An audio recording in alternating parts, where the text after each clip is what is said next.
reason you need to sell right away, Troy will buy your house for all cash, and he can close in as little as 7 days. Call Troy and get your home sold for the most money. 720-900-4433. Again, that's 720-900-4433. Troy Hansford with RE/MAX Professionals, a Colorado licensed broker. Some restrictions apply. Done right kitchens, baths, counters and floors, finished basements, windows and doors. Our 8% scheduling incentive and bank financing to ask about make a great time to call 800-362-8370 or drhi.com. Stress and rocking chairs can be dangerous to seniors, but what does that have to do with your retirement? Find out on Retirement Realized Radio with Chad Owen this Sunday morning at 10 a.m. on 630 KHOW, Denver's talk station. You need a building? Go with genuine American steel, built right here in Colorado. Family owned, employing 150 Coloradans with a spirit of excellence. A lifetime structural warranty. No other steel builder comes close. No brokers, no middlemen. Solid I-beam construction. In-house engineers. Call today 303-495-5701. GreatWesternBuildings.com. Get online pricing now. GreatWesternBuildings.com. If you are an architect, building engineer, supplier, developer, or contractor, you can't miss this off-site construction summit at the Colorado Convention Center in Denver on September 18th. With the rising cost of traditional building, modular and off-site construction is changing the way companies build. It's quicker, cheaper, and offers a faster ROI. This is your opportunity to learn from and connect with the industry's best. Don't miss it. Register today at offsiteconstructionnetwork.com. That's offsiteconstructionnetwork.com. This report is sponsored by Allstate. Another warm and sunny day ahead. Temperatures today perfectly average in the mid-80s. We've got lots of sunshine and just a little bit of a breeze as we get into later on this afternoon. I'm Fox 31 Pinpoint Weather Team meteorologist Kylie Burse. Some people just know you could save money on car insurance by checking Allstate first. Those people are probably saving a carload of cash right now. So what are you waiting for? Check Allstate first for a quote today. You're in good hands with Allstate. KRFX HD2 Denver. KHOW Denver. An iHeartRadio station. Make us the #1 preset on the free iHeartRadio app. Listen for all your music, radio, and podcasts. Free never sounded so good. ABC News, I'm Sherry Preston. Some of the victims of Jeffrey Epstein and Ghislaine Maxwell are rallying to get the full Epstein files released. Liz Stein says they didn't want to be there, but they are. As survivors, we're initiated into a sisterhood. We're in a sorority that none of us asked to join. But we all stand here today strong, stronger together because our collective voice is powerful. Liz Stein asking Congress to push the Justice Department to put out everything it has on the sex trafficker. Russian President Vladimir Putin continuing his visit to Beijing as Russia launches 500 drones and missiles toward Ukraine overnight. U.S. employers posting 7.2 million job vacancies in July. The labor market actually cooling as we head toward the fall. Healthcare, social assistance companies, and retailers were some of the biggest sectors to cut job openings. The Dow was down 132 points this hour. This is ABC News. The woman who allegedly sold Friends star Matthew Perry ketamine just before he died will officially tell a judge today that she committed the crime. Jasveen Sangha is the last of the 5 defendants to plead guilty, admitting to her role in the death of Matthew Perry and another man who died of an overdose, allegedly from taking her drugs in 2019. Today, she's set to go before a federal judge to officially change her plea. Sangha, known as a ketamine queen, agreeing to plead guilty to several counts, including distributing ketamine. She could get up to 45 years in federal prison when she's sentenced. Prosecutors say she also tried to destroy evidence after Perry's death. Alex Stone, ABC News, Los Angeles. The White House has pulled Space Command headquarters from Colorado. It's given it to the headquarters to Alabama. Hurricane Lorena is formed off the coast of Mexico's Baja Peninsula. It's expected to strengthen over the next 24 hours with heavy rain and tropical storm warnings up. I'm Sherry Preston, ABC News. When you were a little kid and you thought about what you wanted to be, teaching was at the top of your list. But things changed. And as you got older, teaching didn't seem like the best option anymore. So you're thinking you'll be something else. But what would your 12-year-old self say? Now you want to be a doctor. You don't think teachers save lives? 25 at a time. An actress? Try playing a different role every time the bell rings. How about a scientist? Ever heard of physics? Chemistry? Who do you think teaches that? Teachers today are breaking down obstacles, finding innovative ways to instill old lessons, and taking learning far beyond the four walls of the classroom. It's time to recognize that great things are happening in teaching and put it back on your list. Don't try to convince yourself otherwise. You had it right the first time. K-How News Time, 10:03. He tried to do it during his first term, and now President Trump again is announcing Space Command headquarters will move from Colorado Springs to Alabama. Former Colorado Springs Mayor John Suthers believes the fight isn't over, saying he's hopeful Congress will contest the decision because it's likely at least a few $1 billion would have to be appropriated to make the move possible. Say, hey, Mr. President, we've been talking about cost savings and things like that. Why would we want to expend this? There you go. Wait, who's in there? Brian Burns. Brian Burns. Are you saying Ryan or Brian? What's up, buddy? Hey, dude, you show Tom that car? No, I didn't. The S? I got the plaid, yeah. Plaid? Awesome. Yeah. What color? It's that silver, that lunar silver. Yeah, oh, it's so much fun. Yeah, it's so fast, it's ridiculous. Did you need the plaid? No. You just love it. It's just, I like the look, first of all. You know, it's got the spoiler on the front now. It's a different shape a little bit than what the regular one is. And then it's got, you know, some of the interior. I've been looking. He's got a lead foot. Don't let him kill you. He'll kid you. I've been looking at the Y. Because I don't. Didn't Mark just get a Y too? Huh? Mark just he got an X. The X is big. Yeah. I'm trying to get rid of the X7 because it's so big. Okay. Yeah, my brother has a Y. Does he love it? He does. He likes it a lot. It's it's basic. More basic than the other ones. The S is fun. It's a fun car. As soon as they have the full refresh, I'll get a new one. What's that? I do the automatic driving or whatever all the time. Mm-hmm. I took it. It's the whole badass, way isn't to it? my house. I just put your address in and have it drive me here. So it was great. Yeah, I like it a lot. I drove my son's Model 3 with him to college with autopilot. Did you the whole way there? Mm-hmm. Why am I not getting any return audio? I don't know. Well, because Mark wanted to talk to you. Oh, okay. Sorry. Do you want me to scrape Mark off? Only when the opening starts. Okay. Mark, are you in studio? No, he's no, at home. sir. You're I'm at in my home? studio. Yeah. Getting ready to go on vacay. Where are you going? Hawaii. We'll be in Vegas for 4 days and Hawaii till the end of September. Nice. Which island are you going to? We're hitting the Big Island, then we're hitting Maui, then we're hitting Kauai. Oh man, you're getting all of them, huh?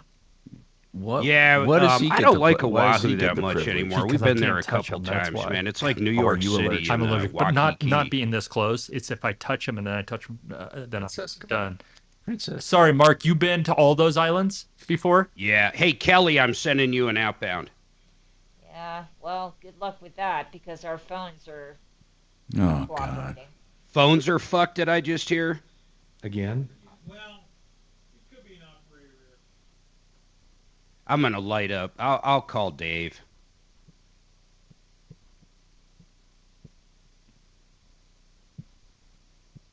You should have seen last week, Tom. Ripped off, bad news. You need advice so you don't have to lose. We'll come running just as fast as we can. Troubleshooter's gonna help the common man. This is the Troubleshooter Show. Now, Tom Martino. Hello, Tom Martino here. Welcome to the show. If you're streaming the show, you'll see I have people in the home Mikasa studio, and then Major Marc Mager's in his Mikasa studio, and then do we have anyone at the mothership right now in the studio? We do. Yes, we do. Deputy Bo. Deputy Bo, welcome to the show. That rhymes. Okay. By the way, Brian Burns is with us from Compass Insurance Group. And Brian, one of the most common questions I'm getting right now. What do I do? I'm in a condo. I can't believe what's going on with condos and townhomes. As a result of that, the price has gone down, Brian.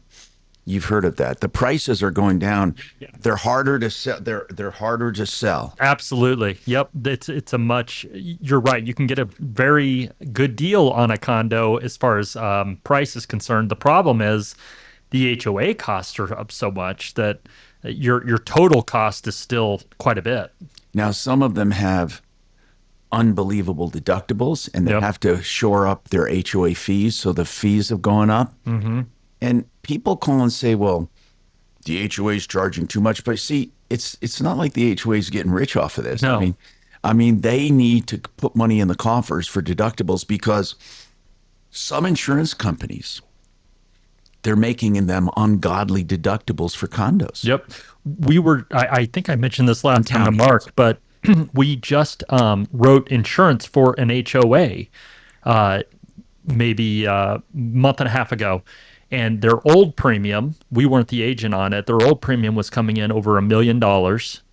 And how many units do you remember? Oh man, there's a lot of units. Okay, $1 million a year. $1 million, and we found a strategy that came in at $700,000, but it still had $1 million deductible, and so.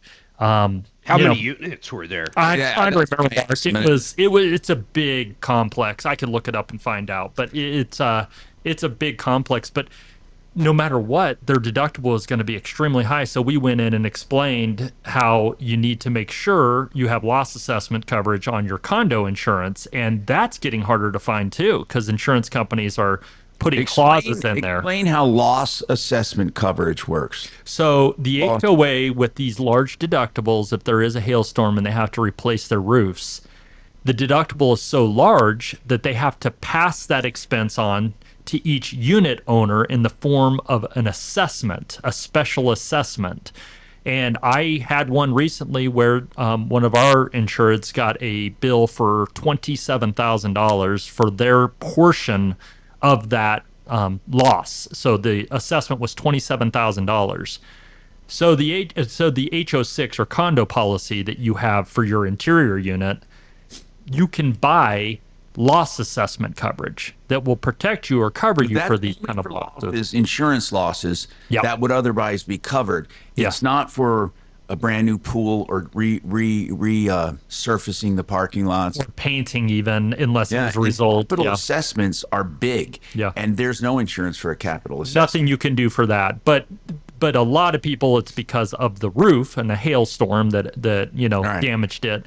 So your loss assessment has always been there, and you can buy, what comes standard is $1,000. So you have to make sure you're buying the coverage. But now there's even a bigger complication, and that is in the language of the loss assessment.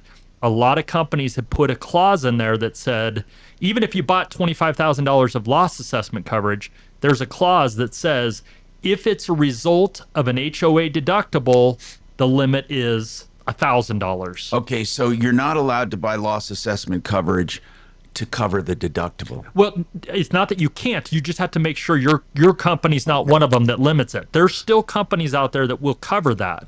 But it's normally so if they don't cover the deductible, what do they cover? If it was just a flat out loss that wasn't, like the HOA didn't have insurance for it, let's say, and you had to cover it. But to your point, Tom, 90% of all losses are going to be HOA deductibles because that's the most common loss. So that's hailstorm. So if you get loss damage assessment coverage, it must be you must make sure it includes deductibles. And you have to actually read the language to make sure you do this. So if the HOA sends out a notice saying we had an insurance loss, we don't have enough to cover the deductible, each homeowner has to chip in, each homeowner or condo owner has to chip in $5,000. Then that would cover you if it does cover you. I mean, that's what you have to make sure of. That's what you have to make sure of. I would say most of the time that's why they're going to assess you. Agreed. I said 90% of the time, I would say, is what that assessment. Now, I hear that there are some condo associations that have to self-insure. Yeah, or they have the roof. Or they made each unit owner get their, instead of an HO6 or a condo policy that covers the interior, they have now disbanded the insurance on the HOA, and then a letter's gone out and said, you have to get HO3 or homeowners insurance. That's only possible if you have a townhome. You can't do it on a condo because there's the third floor, there's 5 floors, right? Okay. Anyway, let's talk to Chris. Chris wants to talk about Frontier Airlines. Mark, do you still have the all-you-can-eat membership? Yeah, we're not going to repurchase it this year, though. There are a lot of blackout dates, aren't there? Yeah, it's not just that. Even when there's not blackout dates, they've really limited it, and they sold it so cheap. The seats sell out. They only allocate X amount of seats for that, so it's pretty hard to actually use it now. I found another way around Frontier stuff that's working out very well for us. So. What's that? Well, we've got, I forget if it's called Platinum or Diamond or what other level, but I spent enough on one of our credit cards to get that, and that's good for a year. So any ticket I buy, I get a free companion pass. Okay. And that includes upfront seating. It includes all the luggage. It includes everything. Chris, what's your issue with Frontier? Hello, good morning. Hi, Chris. So my issue is that I flew on Frontier Airlines from Denver to Washington, D.C. on June 27th of this year. And I went to D.C. for a work conference. And I checked a bag. They lost the bag for 72 hours. It got returned to my hotel 72 hours after I arrived. So I had to go buy clothes and other things because my work conference started. So they lost the bag for 72 hours? Yep. Okay. 72 hours. Are they recognizing it as a loss, or are they saying because they found it that you're not covered? That's right. They're calling it a delayed bag. They're calling it a what? Delayed bag instead of lost, because of course they're not going to give you anything. Nope. I filed the claim after all the paperwork documented. So they denied the claim. Correct, because I had to go buy things and I couldn't return them because I used them. Clothing items, toiletries, makeup, etc. And they are denying my claim. I had all the receipts. I submitted it per their process. And, I've looked on the Department of Transportation website, and it's federal law that they are to compensate me for delayed bags, for reasonable, verifiable expenses, which I had. I wasn't buying a Chanel. So wait a minute. If you wait a minute. You left out a word on that. It's essential. Yeah, they were essential items. Okay. Yeah. Like For what 3 was days essential? that I was at, some additional clothing, not to get too graphic, but bra, underwear. Yeah, of course. Toiletries, clothing, Tom. I mean, basically toiletries and clothing. Okay, Mark, did you look up the federal law? No, I just happen to know it. Deputy Dimitri, did you find it? Yeah, I looked at both the DOT website and more useful is the AI overview, which is for baggage missing 3 days. You can be reimbursed for reasonable essential expenses like toiletries and clothing, and the airline must refund your bag fee. Okay, I know what Mark's going to say. I know what he would do. Mm-hmm. Oh, I know exactly what he's going to do, and he does it well. Tell me what you would do, Mark. Well, if they're not going to pay it, I'd take them to small claims court. I've happened to take Frontier 2 or 3 times at this point. They settle very quickly. And I'll tell you the nice thing about Frontier. Generally, once you serve them, you hear from them the next day, the legal department. Where do you serve them, Mark? Unfortunate, that's what you have to do. But in my cases, mine were dead to right. They had no... They were trying to tell me I had to put a suitcase in vertical one time into their little bag measurer. In her case, though... I mean, pretty much it's not a lost bag. There's no argument there. And if they're how much are you asking for essentials? What kind of dollar amount? It is right around $1,000. That's not unreasonable. I don't know think if it so. is or not. I've never tested those waters. I mean, if I go to Walmart, she said underwear and a bra. Now, granted, I've never bought a bra, but my underwear at Costco is 5 pairs for $10. Right, and I wasn't going to buy, I wasn't going to go to Walmart because that's not where I normally shop. I went to stores that were very equivalent, the same as stores I would normally shop at. I'm talking, I had to get pajamas. I got I some agree workout with you. clothes I don't that think it plan to was work unreasonable out. at all. I think $1,000 are going to write you a check. I mean, I really do, because it's not worth their time going to court over it. Right. And it's really So only how would- $55. There's nothing to it. And like I said, they are very quick. Here's how it goes down. You're going to serve them. You're going to hear from their legal department. They're going to ask you what's going on. Send them the receipts. You're going to end up doing everything you've already done again, but you're going to get a response very quickly. And then generally they're going to send you a shut up and we'll pay you notice. Right. Okay. And do you happen to know how exactly I serve them? Mark, tell her the process you went through. Well, I think I went through Denver County. I'm trying to remember. I think it was Denver County both times. So I sued them there, and then you serve them down in Littleton. It's off of Littleton Boulevard, and it's a service center, so it's real easy. And just have your boyfriend, girlfriend, husband, whomever you know who has nothing to do with the lawsuit serve them, so that doesn't cost you any money. And you basically drop the lawsuit off there, then you'll hear from them. But you can go online and grab...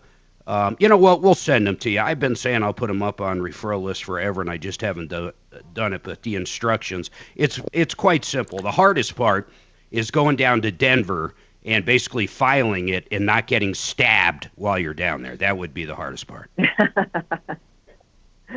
Got it. Yeah. So, Mark, you have to file these in person, even if you fill them out online, right? Yeah, there's no way not to file them in person with small claims. You can't file them through LexisNexis, or even if you had an account. And do you serve small the claims person a little after you different. file? Say again? Do you serve the defendant after you file? Yeah, so you go down there, you file, and I don't care if it's Douglas County, Denver, Arapahoe, it doesn't matter. All the court clerks are really great. They'll hand you back 3 copies of what you filed, because when you file it, you do it in triplicate, and they'll actually tell you, okay, this one's for the court when you show up, this one's yours, this one's for the defendant. The one for the defendant will have an answer on there, and of course the countersuit if they're going to go that way, but they have nothing to sue her over. So basically you take that one, you go down to Littleton Boulevard if it's still there, and you basically put it in a basket, and whoever drops it off signs. And then what you have to do, if it's Denver, it's kind of one more step, which is a pain in the ass. You got to actually bring back the proof of service before the court date or a week before the court date to prove that you actually served the defendant. The good part about Denver is, though, they do not demand mediation like Douglas County. Although mediation generally is where most things are finished. I mean, really, I've only ended up in front of a magistrate maybe 2 times out of 30 times. Generally, the mediation solves What were it. you going to say, Dimitri? Mark, so Denver has significantly changed their policies since you used their small claims court. I have 4 cases in small claims court this year, and they automatically require mediation. Oh, that sucks. Yeah. That used to be the only good part about Denver, because honestly, going down there's a pain in the ass, man. It's super cheap and it's super easy. It's all done on the mediation is done via Zoom.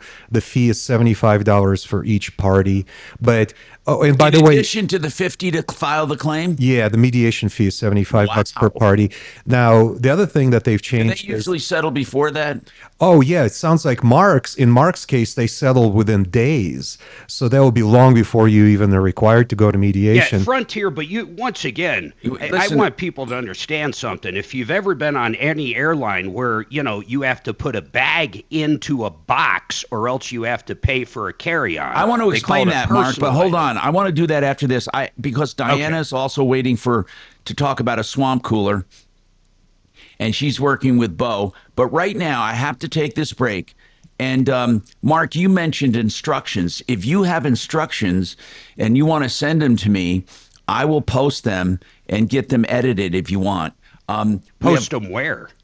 on all of the different social media. I do it as a link. Yeah, so it's a PDF you can actually go in and fill out and hit print. It's not like, I mean, if you can post a PDF where people go there and print it. Yeah, I'll do that. I can actually do that. By the way, waterpros.net, the best water systems, the lowest prices. I kid you not. Paul the Waterman, one of the most knowledgeable people about water, get rid of forever chemicals, plastics, pharmaceuticals in your drinking water for just $1,200. If you want to do a whole house, it's less than $4,000. Waterpros.net, 303-862-5554. Yep.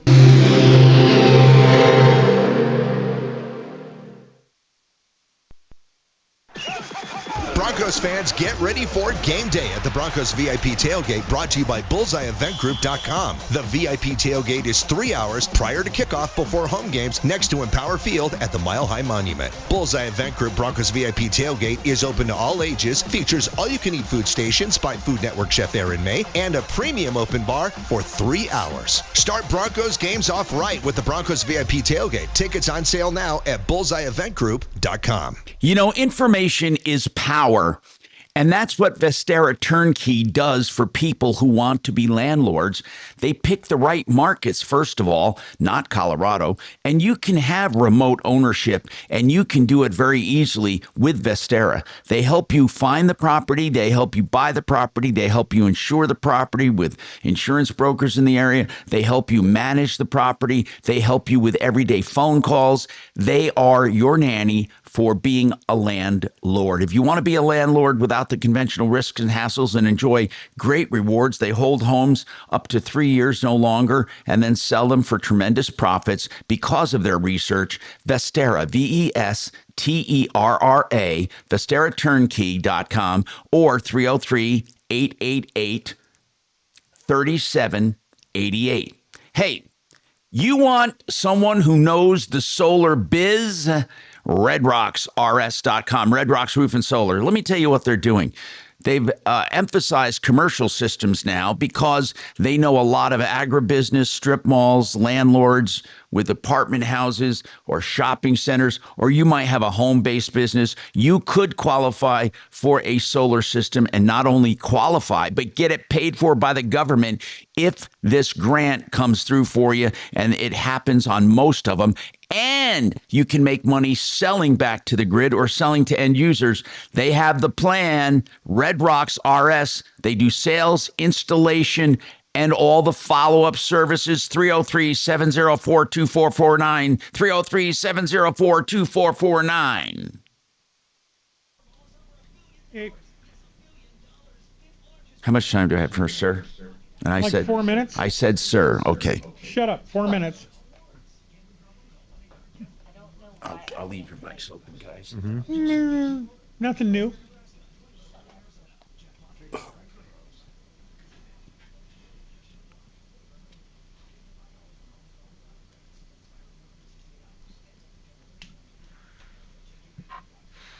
Tom, you want some coffee while I'm upstairs?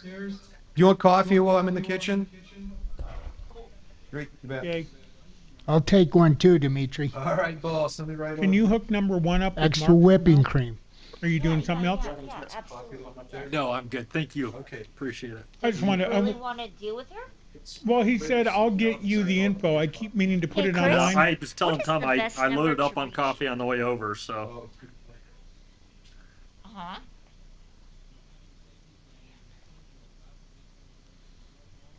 2957.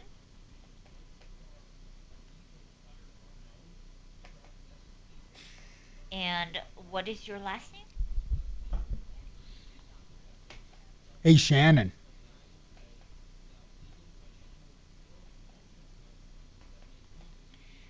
Oh, you're Italian. Oh, yeah. Of course Love I it. am. God. All right.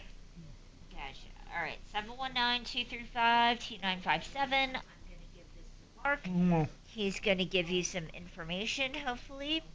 But in the meantime, if you can shoot me, did you already send me a email? Yeah. Okay. It's always, it's just a challenge. Okay. They say it's going to be like Good that. morning, Trouble. That's just So it. did you want to talk to Tom and the gang? Yeah. Did Courtney have issues? Don't- Well, she has Yes, an I Oscar. do. The mics.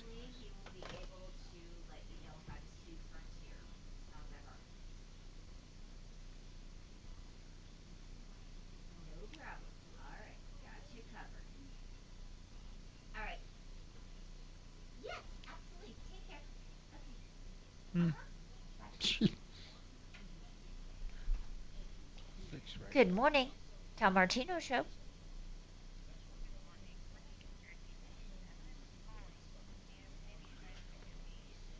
Oh, Jackie, I think I just left you a voicemail. Is this about Camping World? Oh, Camping World. Okay, gotcha. No problem whatsoever. Let me go ahead and get you here in the queue, because we have a few stories about Camping World. All right. They suck. I've got you in. They will be with you momentarily, okay? No problem, Jackie. Hang on. Wow.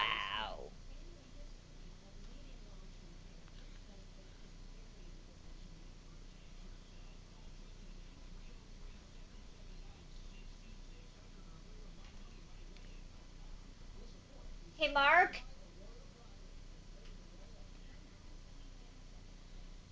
Am I not potted? You are. Mark?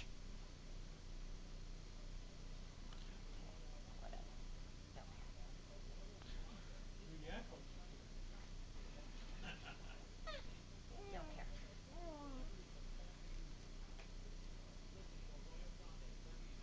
Uh-oh.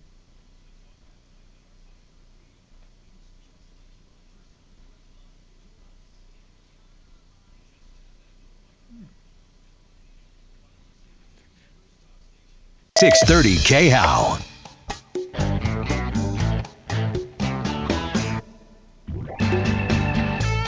Hey, I'm Tom Martino, your troubleshooter. 303-713-TALK, 713-8255. By the way, fix it 24/7. They're doing this extreme clean on furnaces now. Extreme clean, tune, and check, and you should do it now before the rush. So if you need anything, you don't have to worry about it. You're not going to freeze to death. FixMyHome.com. Book now, just $39, man. Come on. Okay, let's keep going. Ready? All right. Diana. What's going on with you, Diana? And Deputy Bo, chime in, please. Yes. What's going on? When did Diana last call? I want to bring up the record. Diana called on August 18th at 10:15 Oh, my a.m. gosh, on man. Monday. You're pretty cool. Man, you want to talk about having it record down. keeper. August 18th, Diana. Okay, I see it. She hired Fix Right Pros, Jose Gomez, to install a swamp cooler in April. It's running right. Oh, it's not running right. No. The fast speed cool is not working. Bo, they said to you that they would fix it. Right. She hasn't had cooling since April. So we made a bunch of calls to them, and then they promised to come out when she called. I think the very next day, they came out and did some work, and it still wasn't right. So I kept calling. I never could get a hold of them voice to voice, but So they does sent it me get text. a dinger? Not yet. No. What they did, no dinger. But That's the this is- opposite of my dinger. That's Mark's dinger. All right, Mark. go ahead.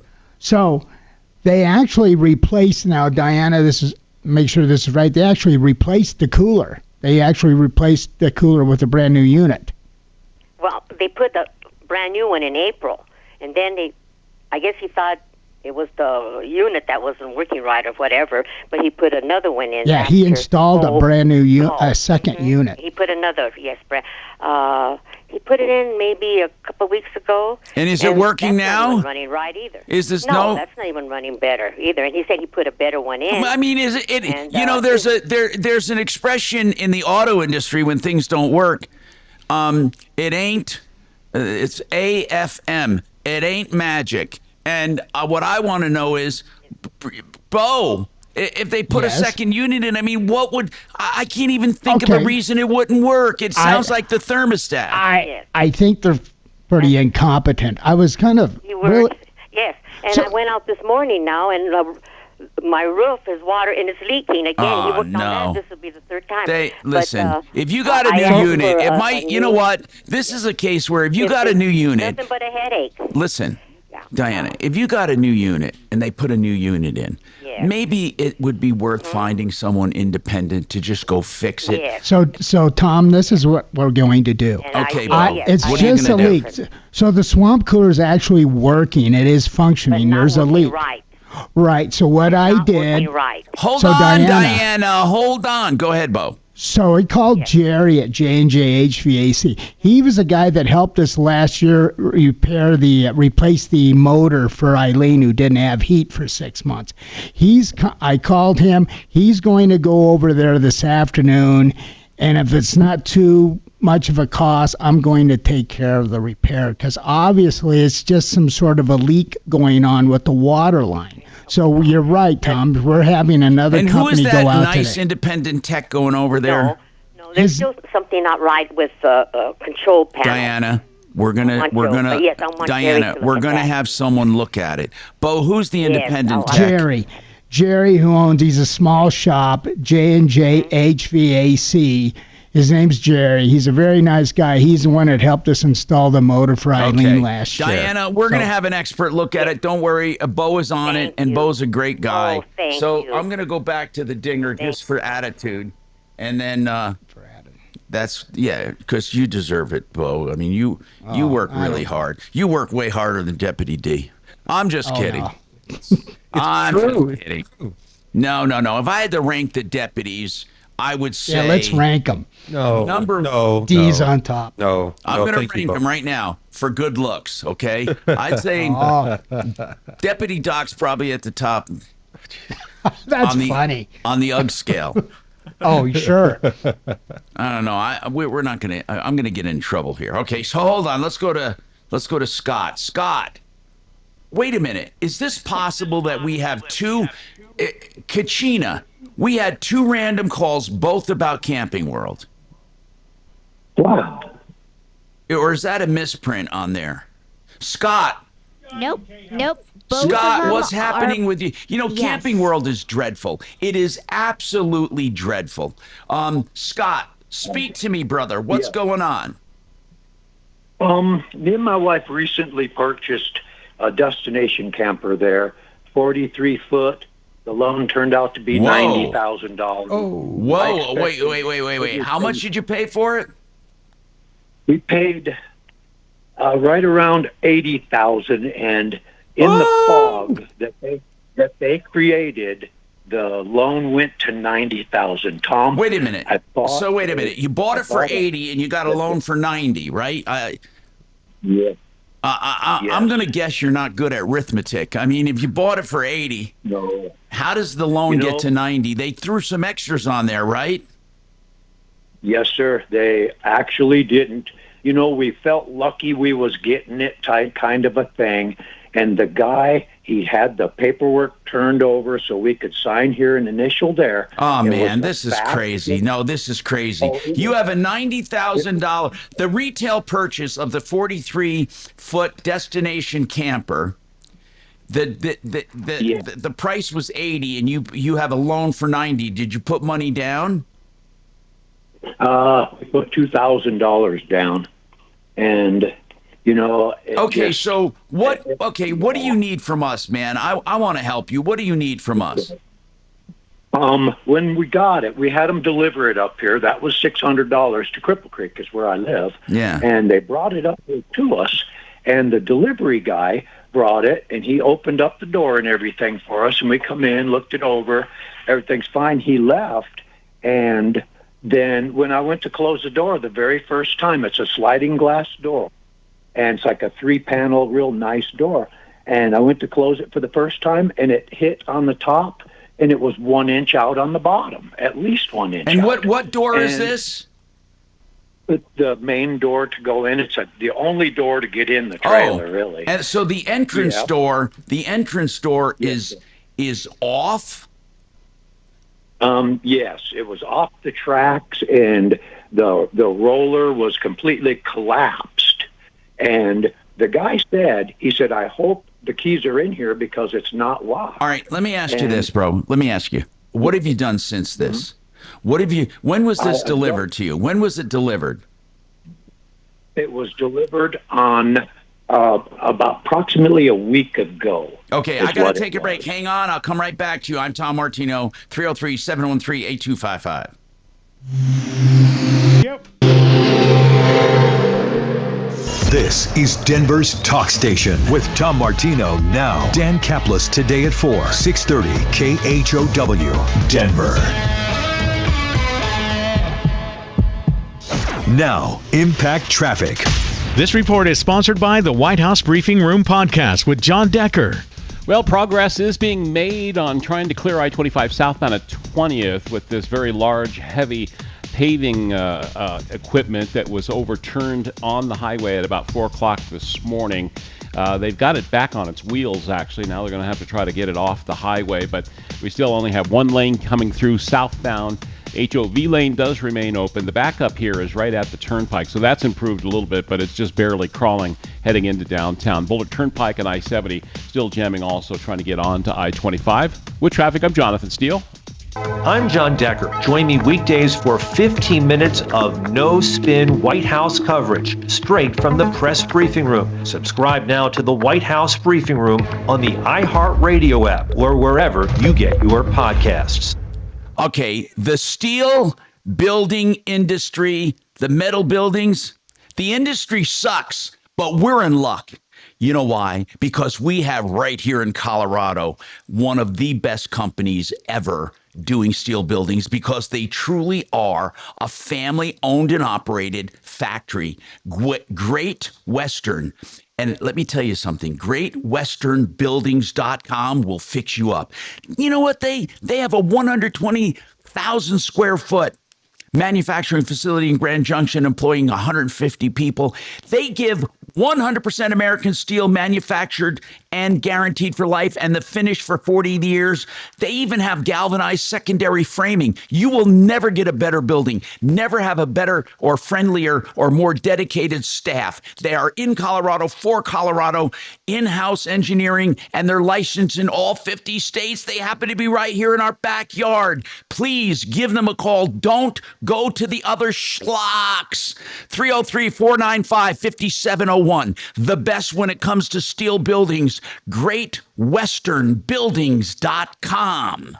Hey, speaking of great, what about Excel Roofing? I love these people. The first roofer on my referral list at referralist.com, and you don't ever pay a cent until you're content. That's 100% customer satisfaction. 100% or you don't pay. That's Excel Roofing. You don't get better than that. EX as in excellent, EXEL, excelroofing.com, 303-761-6400. Okay. Thank you. I used to have a rim shot, but I don't see it.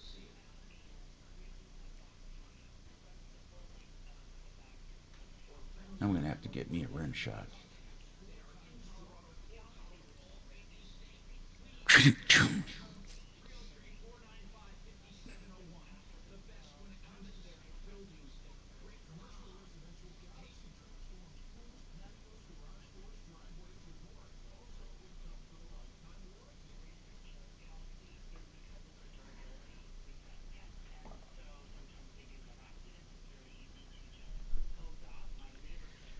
I don't mean to be a nudge, but I think the Great Western is a 30.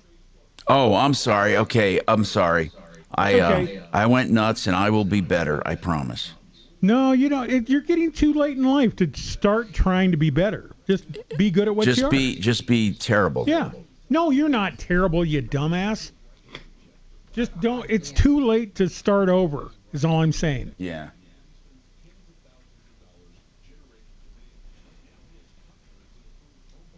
I'm not telling you to give up. I'm just telling you to quit trying. Does that make sense? Yeah. Thank you.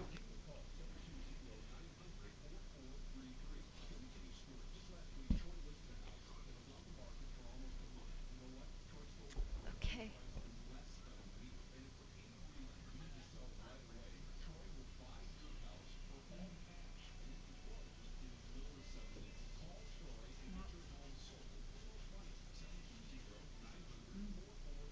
My boyfriend bullshits me too much now.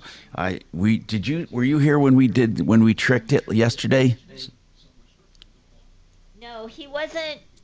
That was Dragon. Okay. I did. It was bullshit, wasn't it?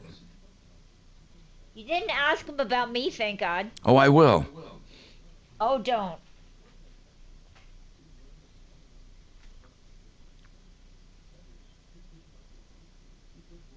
Ask about Shannon. Yeah, that'll be a trip. That would be so much better. Ask about Shannon. Okay. You mean on LexisNexis? No, on the AI app, whatever he uses. Mm-hmm. Chat GPT or whatever. That'd be I already know what's out there about me. Shannon's information would be at the Aurora Detention Center. Mm-hmm. Shit, I need to go get more water.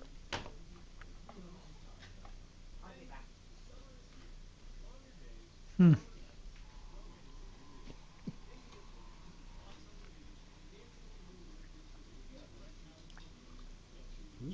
I will say, though, it's pretty amazing. Yep.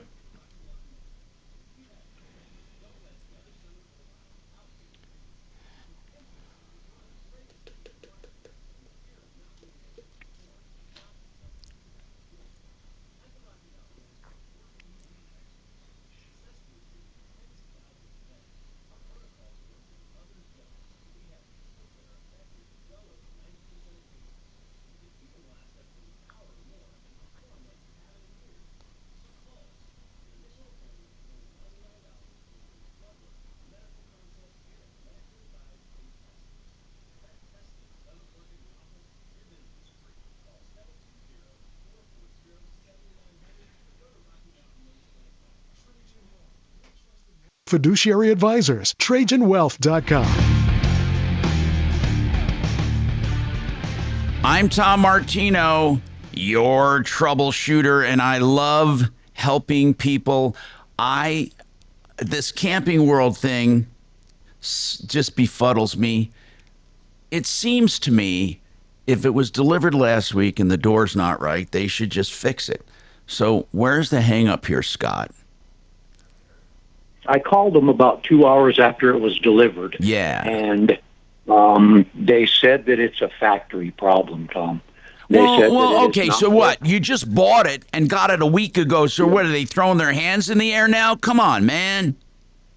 They threw their hands in the air, but, what I was doing is I was looking through the paperwork on it and looking for out all my manuals to read, and I found a piece of paper called the dealer acceptance form, and it says on there that there was major damage done to the Wait. They had major damage while they had it in their custody?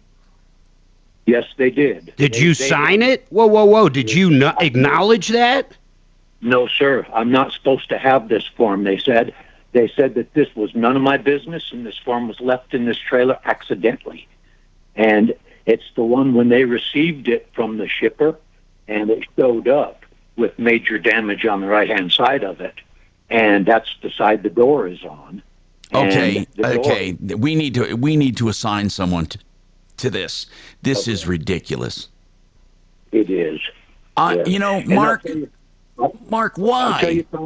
Mark, why? Why are we having...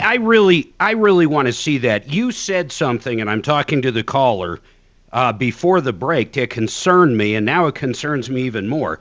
You said when you were signing stuff, they were turning it over and you were initialing it and not reading into it. Are you sure you did not acknowledge any of this? I did not acknowledge this.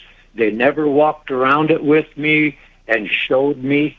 They never did. And what I send us over. Let's look at all of his paperwork, right, Tom. But I have no idea why Camping World seems to be on the radar more and more. Okay, here's what we're going to do. We're going to initially let Mark look at your paperwork, and then he'll assign it to someone.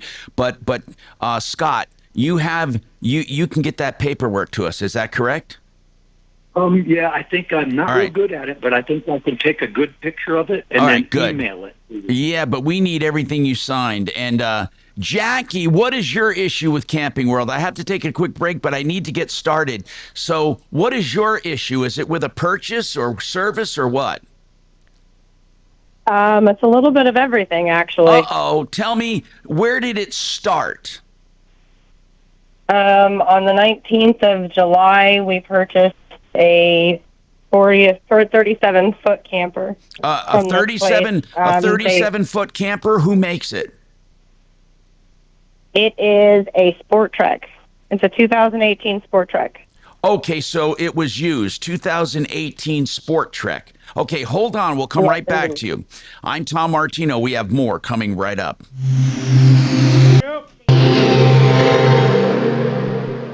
Now, impact traffic. I forgot to from the Superstar Car Wash Traffic Center. This report is sponsored by Arroyo Grande with Raymond Arroyo. Well, progress is being made on trying to clear I-25 southbound at 20th with this very large, heavy paving equipment that was overturned on the highway at about 4 o'clock this morning.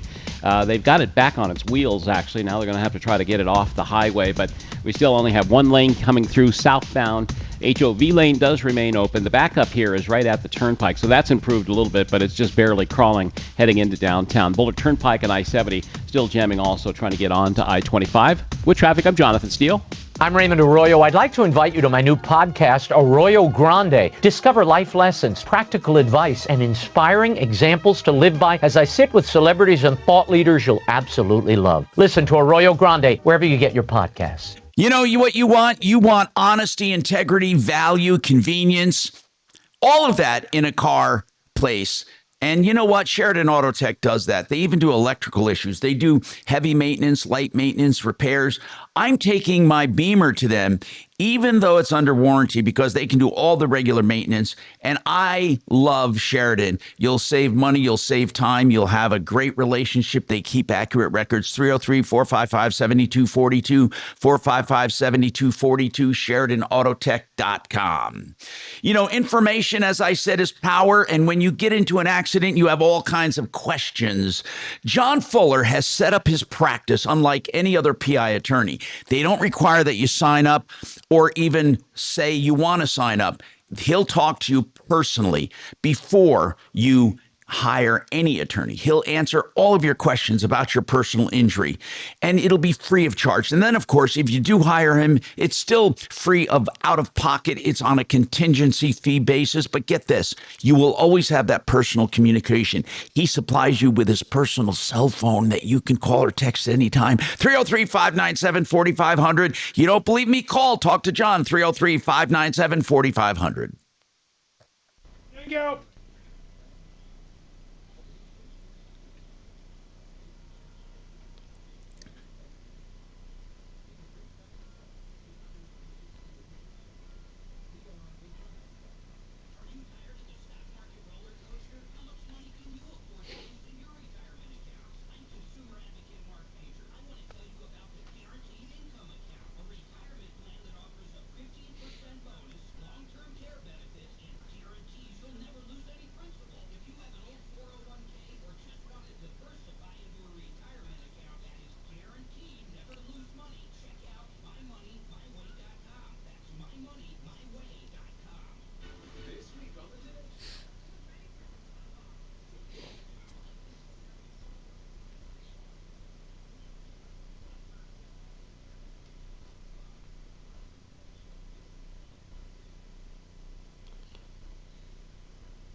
Hey, Brian, wouldn't RV insurance cover a broken door like that?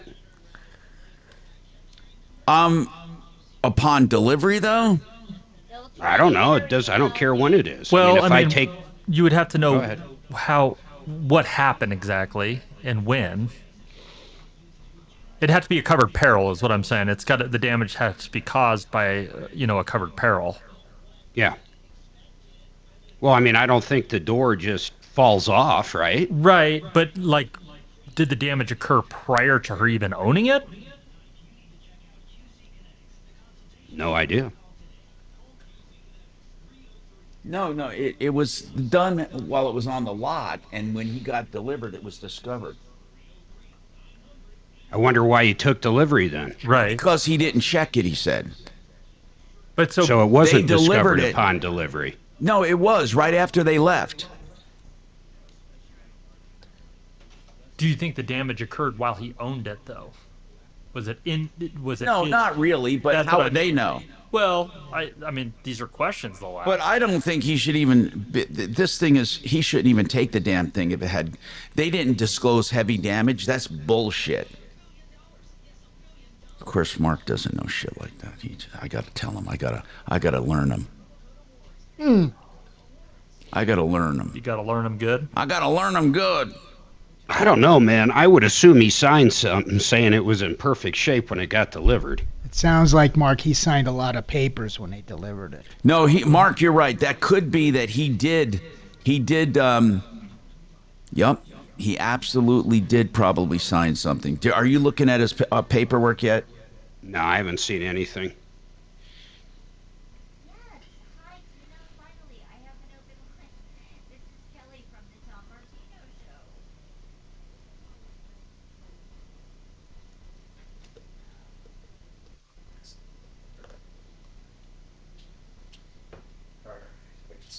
Yeah, that would be one. And listen now. Hi, I'm Tom Martino, your troubleshooter, man. Jackie's now talking to us. All right, dude. We'll see you later on. Okay, Jackie, you bought July 19th, 2018 Sport Trek 37-foot camper from Camping World. So what's the story? What's going on with it? Well, guys, my nightmare started from the second that we signed paperwork, really. So prior to this, my son and I were homeless. We utilized this as our home. This is what we use every day of our lives. This is how we get by. Coming into the position that we were in, or we are in. What were you pulling? What were you pulling this with? Well, they had it dropped off to us. Okay. So it was a Dodge Ram 3500. But it was dropped off to where? On the side of the street, in a park? Colorado. Where? Was it in a park? We're at an RV park. Okay. Yeah, we're at an RV park. So they somehow managed to get it to us, but did it on a blown tire. The gentleman who brought me the unit blew a tire on the highway. Jackie, rather than go over, and I don't mind, hearing all of the nightmare, but what I'd like to know now is what is going on today? What's the issue still lingering, or issues? Well, I have a mass leak somewhere in the underbelly of my unit, and I've had it. It was something that when you say a leak on the underbelly, is the underbelly does it puddle water underneath? Filling with water. And where do you think the water's coming from? Is filling with water. Where well, they've come out a couple times and they're trying to find the leak, but it's what we think is coming from the gray water line or the gray water tank. So it's not like a roof leak or a window leak.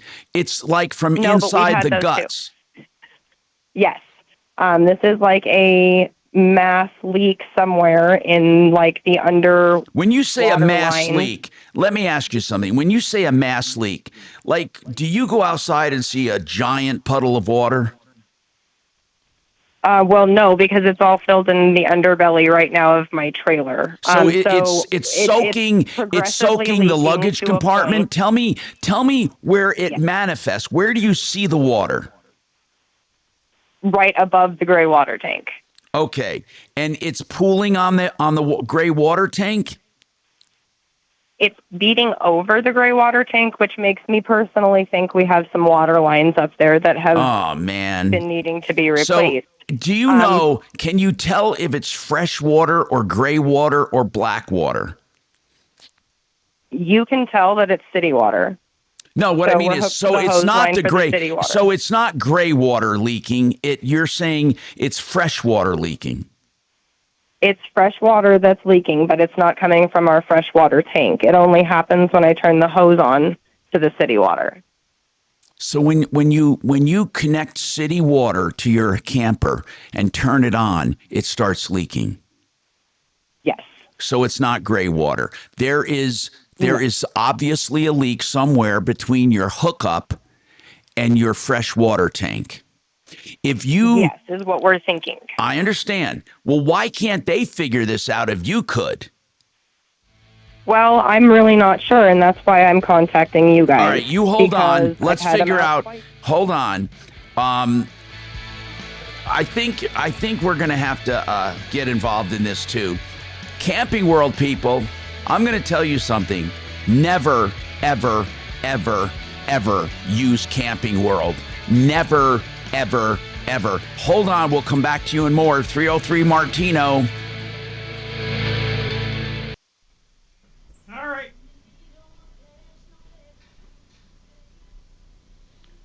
Okay. Yes. Amy, Ballstate, Minecraft, still on Monday. Yep. Nation.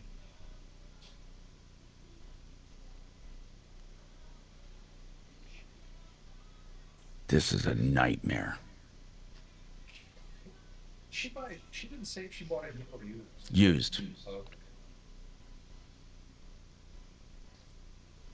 It's a 2018. I feel really bad for her. Tom, this is our 8th unsolved case with Camping World. I think you should consider putting them on a sleaze. No, you know what? I really think you're correct, man. I got 2 cases, and one of my callers has got them in a lawsuit, but I can't get anywhere with my cases. They just won't call me back. And I've even called that Lemonist guy. They're just an evil company. They just will not take care of anything. They won't even return calls.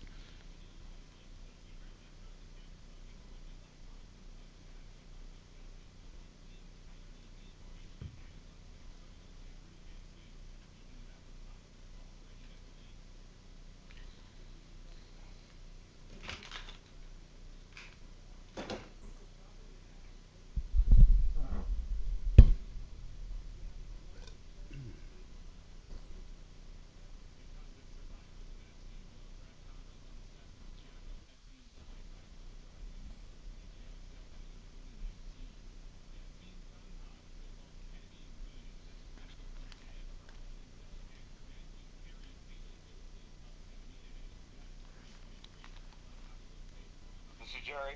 Hey, Jerry. It's Bo from the Troubleshooter Show. Oh, how are you, sir? Man, I'm doing good. So, did Diane get a hold of you regarding that swamp cooler issue? Yes, sir. I'm actually going to be out there about 2:30 today. All right. Well, if it's not too expensive, I'll chip in and help take care of the bill. The lady, this is strange. She's called in instead of the other company working the problem. They just replaced the cooler. No, so instead of trying to figure out what they did wrong, they went to Home Depot and bought another swamp cooler. So this is the second. I just want to give you a heads up. This is the second brand new cooler. Now, it wasn't working worth a crap, but it is working now. But apparently, it's just leaking water. And I'll give you some kudos on the show, man. I appreciate it. And maybe let me know if it's not too expensive. I think this lady's financially set. She's going to pay your service fee, but if it's something I can help out with, I certainly will. Yeah, no, we just have a flat charge to get out there. We'll set up a ladder. We'll have what's going on, but Yeah, hopefully, did they charge her for a new unit? Oh hell yeah! They charged her, I think, $4,300 for the install, the first one. But when they replaced the second cooler, see, she's had no cooling since April. So she called us, and then I rode their ass, and then they got out there, and they've been out there a couple times. They did get the cooler running, and then other problems happened, and so they just went ahead and replaced the entire cooler. Interesting. So she said, I mean, goddamn, it's simple. I mean, all it is a water line and electricity, and for the pump and motor. It's not terribly difficult, for sure. Yeah. Well, give me a call. You got my cell phone. Yes, sir, I do. All right. Well, Jerry, I really appreciate it. This lady's pretty down and out. I mean, I just feel really bad for her. Yeah, no, we'll take care of her. All right, and let me know. Yes, sir. Thanks, Bob. All right, thank you. Bye. Thank you. Bye.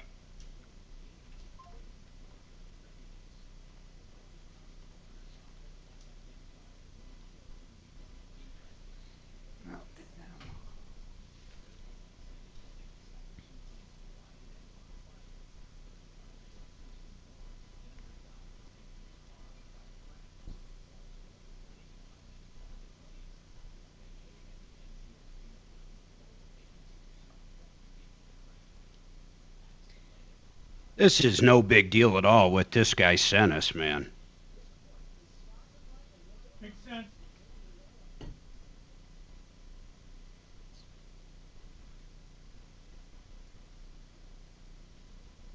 What was he talking about? Serious damage? I don't even know what he's saying. The front door, the sliding door is operating. It's on the top and then on the bottom of this whatever door. That's what he said. Yeah.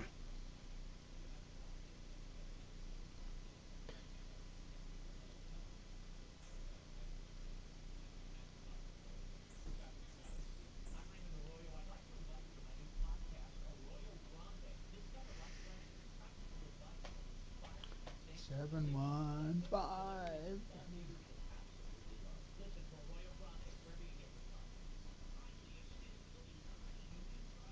Hey, Shannon, I have a question.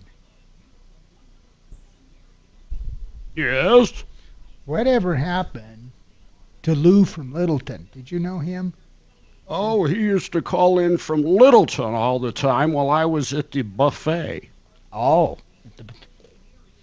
Yeah, but you guys made him a host. Very recently, what happened was he was running for mayor of Denver. Did you know that? Shannon, I did not know that. It's crazy. Really? Mayor of Denver. He didn't win, as you could see, because he's not the mayor now. Why did he leave? Why did he leave the station? I thought he was pretty good with the sports stuff. It's one of those ex-wife things, if I recall. An ex-wife thing. Okay, Mark. Now I. How did you know? It took me a couple of minutes because I'm watching Shannon and his voice. He's not talking. His lips aren't freaking moving. Tell me it wasn't a perfect Shannon, though. It was, you know what? You had me going for the first minute. Whatever it is, I've done it. It was an ex-wife issue. So is he hanging out in a van down by the river with Shannon? I miss Chris Farley. Yeah. We all do. I learned how to pull up my pants watching him on Saturday Night Live. My pants never fit, just like Chris Farley's. Yeah, Teach you guys, you don't want to end up living your life. Yeah. Ripped off, bad news. You need advice so you don't have to lose. We'll come running just as fast as we can. Troubleshooter's gonna help the common man. This is the Troubleshooter Show. Now, Tom Martino. I'm Tom Martino, your troubleshooter this hour, brought to you by Frank Duran, therealestateman.com. Call him for a market evaluation of your home if you want to know what your house will sell for, because it's a weird time right now. Houses are sitting a little longer on the market, but he still beats the market average for moving homes at higher prices and faster times. So call Frank to get a free, no obligation evaluation of your home. He can tell you what your house will sell for in this market. 303-920-1622. Frank Duran, therealestateman.com. I want to go back to Jack. By the way, we have, okay, let me mention this. Today I have Compass Insurance Group with me. And when they're here, and they do this all the time anyway, but they do insurance checkups that we like to highlight real life stories here on the air. So if you call them, they will do an insurance comparison for you.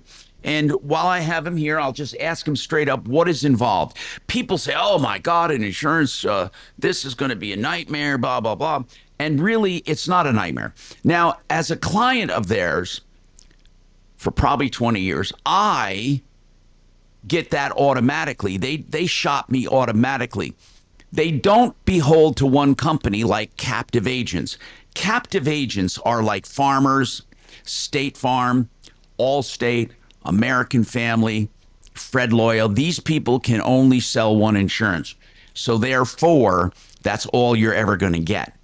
Whereas Compass Insurance Group can sell 20 or more companies. So they shop you. And in fact, they even shop you beyond what they do. So if you have a better insurance policy, they'll tell you we can't help you. So what does it take, though, to get an actual insurance checkup? Brian. So we have a new system that can make it even easier for people. We use a company called Canopy Connect. And what we can do is all we'll do is send someone a link. They click on the link and they sign into their insurance company. So if they have State Farm, let's say, they would enter their ID and password, which we don't get that.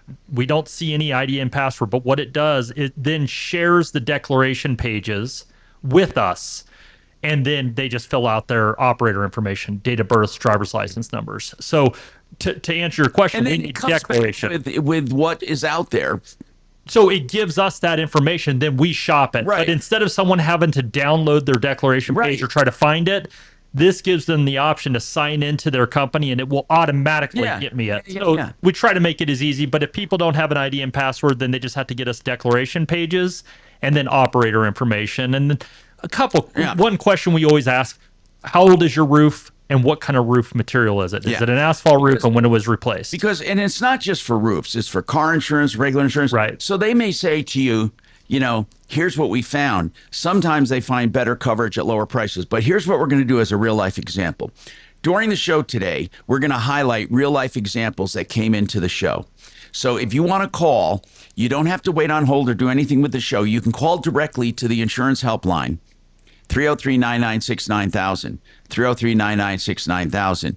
And on the call tree, do you have insurance checkup on there? Or okay. Yep, we do. So I think it's option 1. It will tell you if you want an insurance checkup, press 1. Okay, so insurance checkup, they invented it. And we invented it together. It's a wonderful consumer service because they're honest about it. And in fact, here's what I say. With comparisons, you have to be honest. It forces you to be honest because how can they say, oh, no, you don't have good coverage, we can beat it, if they can't? So obviously, you get what you do. If they can beat it, they can. If not, they'll just tell you. 303-996-9000. Call right now. Find out, are you paying too much for insurance? Are you undercovered? They even give you advice on your coverage. 303-996-9000. Now, Jackie, back to you. So, Jackie, this sounds like a nightmare. You have some kind of fresh water leak when you hook up to the city water. It's obviously between the tank and the hookup to the city. Why can't they find it, Jackie? Camping World can't be that bad. I'm starting to wonder, guys. I've had a tech out here twice. They thought it was the hot water bypass. They closed the hot water line. I can't even get hot water at this point. They were supposed to be back yesterday. Didn't come yesterday. They were supposed to be back today. They've switched the appointment now to Monday again. We're starting to get cold. I live in Sterling, so here in Colorado, it's kind of strange with wind and weather out here. And it's all under warranty. We're making payments. I make monthly payments on this thing every month. and I'm just kind of at my wit's end.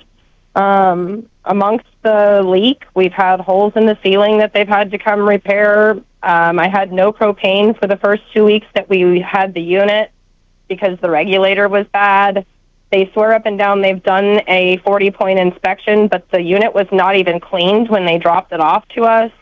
And I really feel that these things would have been caught in an inspection. I don't think that these things would have went unnoticed if they inspected this unit like they continue to tell us that they did. All right. We need to... Who has dealt with Camping World in the past? I have, Tom, but I have not been successful. Do they never get back to us? I even called that Mark Lemonis guy. Marcus. Marcus, sorry. Lemonis, or whatever the hell it is. Marcus, that is the gentleman that I am working with right now. That is the gentleman who is... I don't think... Really? His name is Marcus, and he is supposed to be like the director of service, the service director that is there at Camping it might be World. a coincidence. But anyway, keep going, Bo. Tell me about your experience. So my 2K, one of my cases, they didn't have a camper for about 6 months, and they got frustrated. We couldn't do anything for them, but they did hire an attorney, but they've already spent $20,000 in legal fees trying to get a resolution to their camper. This is ridiculous. This is ridiculous. I'm happy to make calls, but I can tell you, Tom, and our listeners, do not use Camping World, and they need to go to the Sleaze Brigade. By the way, we have the name. Are you on the call screener? No, I'm Bo, are you on the call screener? No, I could look it up. If you log in, I'm going to give you Chopper, if you can send that directly to Bo. Dale or Chopper has the regional manager's name and phone number. Chopper. Okay, I got the screener up. Okay, I'll put it on there. Chopper, I don't know, but I'm gonna. Okay, I'm gonna give you the name. Scott. Yeah. Camping World, Scott. I'm happy to make some calls. Go ahead. What were you going to say, D? Hey, guys. I'm going to be driving up north on business in a couple of hours. And if we're talking about the Camping World that's up there on I-25, like near Longmont, I'll go in there in person and ask for that Marcus guy that everybody's been trying to deal with. Well, the Marcus guy I think she has is not truly the Marcus guy. Okay, so whoever Bo... Because the owner, literally the owner... Oh, yeah, he's not there. On MSNBC or whatever it is, he took it over. Oh, God. And he is a major investor, if not the sole investor, the owner. I doubt she's talking to him. Do you know what his last name is, Jackie? I do not at the moment. I can get the information for you, though. Did he identify himself? Well, did he identify himself as the CEO or the owner? It's definitely not him. This is an insanity question. Yeah, definitely probably not the same person. And we went through the Wheat Ridge location. Oh. Okay. Here. Did you see that on the call screener? The regional manager? Yes. Okay, good. I'm going to assign this to Deputy Bo since he's been frustrated by them before. And it would be good if Dee could go by there and just put boots on the ground. It's not the one she's dealing with. It's a different location. Okay. So if you could call this regional manager, and then on the 40, Jackie, we're going to assign this to Deputy Bo. He'll be calling you. Now, on another note, what are we doing? Mark, did you go over the paperwork that Scott signed? Yeah, there's nothing here, man. He literally sent us a nothing burger, so. Okay, well, anyway, Scott, by the way, and Bo, it would be good if you could take this one, too. Just listen, we're not expecting miracles. I don't know I have no idea what this guy's talking about. I don't even know what Bo would be taking here. Well, he's probably got to bring it back. It is. He bought a 43-foot destination camper. Yeah, I'm staring at the delivery he was talking about. It's basically a bill of lading saying, is there any issues that wouldn't have been caused or that could have been caused or wouldn't have been caused by the shipping? I mean, it's so normal, it's crazy. Here's what I'm talking about. According to Scott, it had major damage prior to being sold.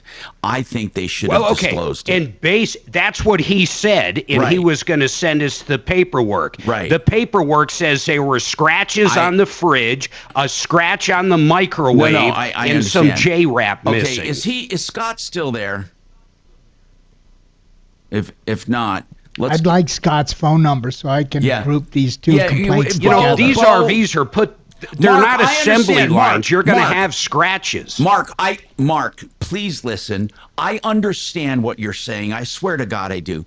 But here's what he said.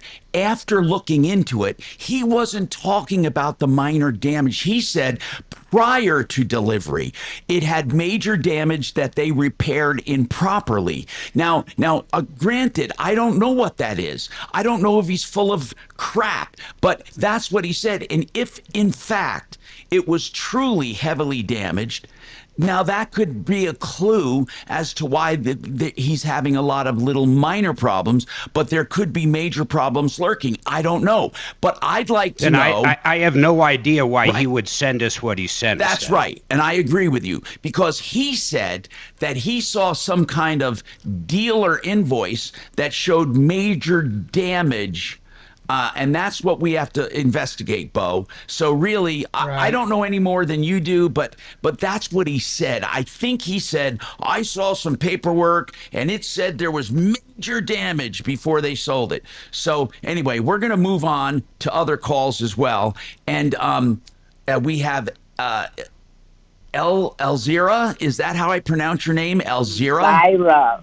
What is it? Elzira. Elzira. What a pretty name, Elzira. What is your issue? Well, my issues is with the mortgage company, United Wholesale Mortgage. Okay, and what's the problem with them? I've been a bit of a serious misconduct involving my home and the California courts. What I have is a fraudulent deed of trust. Okay, you hold on. I want to explore this coming right up. She says she has a fraudulent deed of trust. That is really important to talk about. We will. Renew Home Innovations, the most beautiful walk-in showers. Porcelain, sheet porcelain. Oh my God, it looks like $1 million.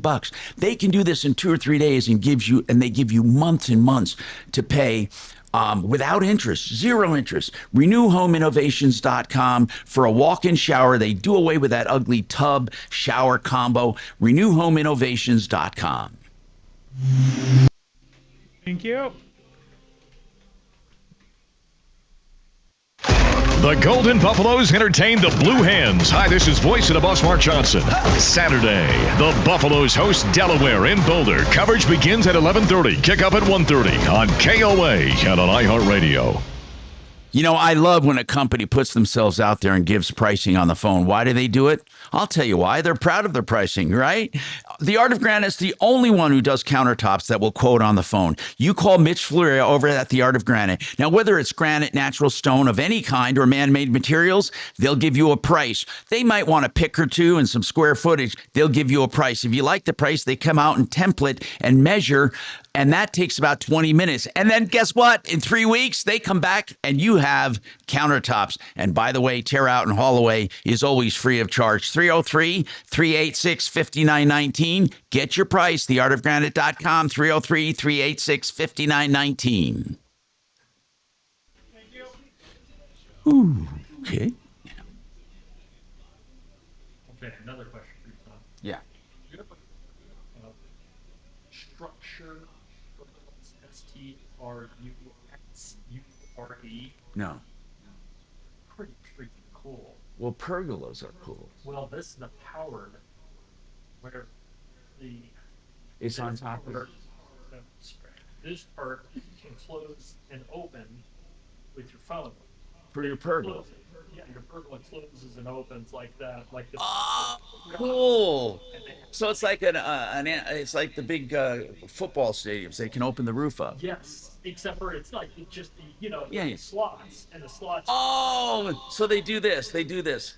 Tons of them. Yeah, and they do this. Exactly. They're completely water. Oh, so when they're closed, but you can have the sun and everything open. Shades on the side, they come up. How much do they cost? They're not going to be cheap. I mean, I have someone coming over. It's K&H Solution is the K&H? They're the ones that are the dealers for Those are our people. They're That's good. what I thought. Yeah. They do this.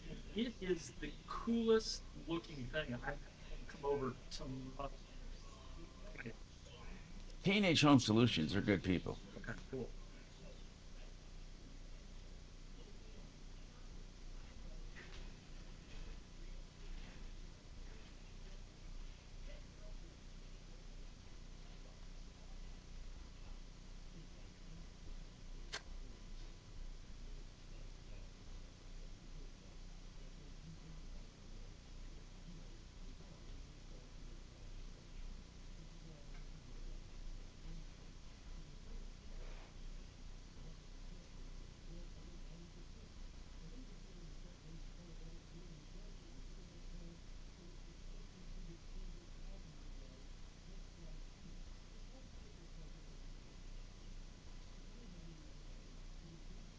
I've been sending this to you, Tom.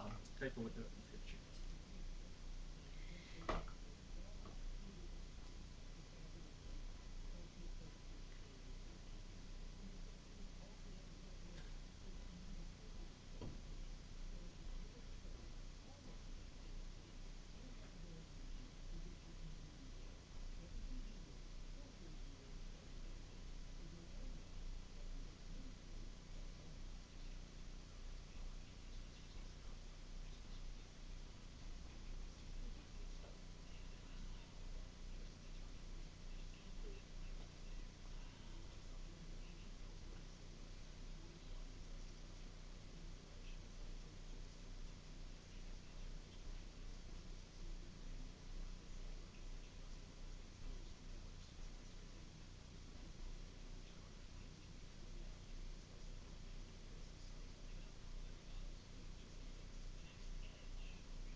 Ladies are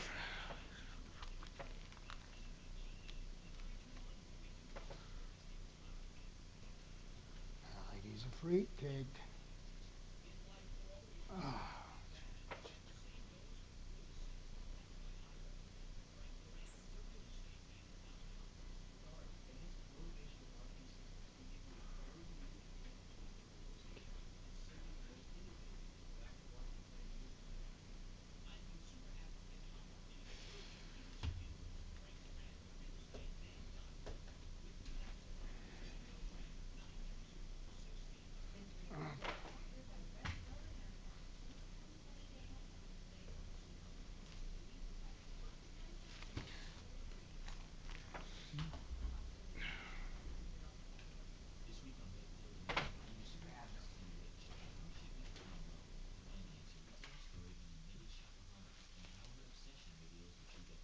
Of being rich. Listen to Red Pilled America on the iHeartRadio app. That's Red Pilled America.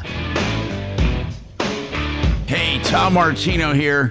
A lot going on this show. 303-713-TALK, 713-8255. So, Elzira, yeah, she has a problem with a mortgage company. Now, I need to take this from the beginning because it sounds complicated. So, when did you buy? Is this the mortgage you used when you bought the place?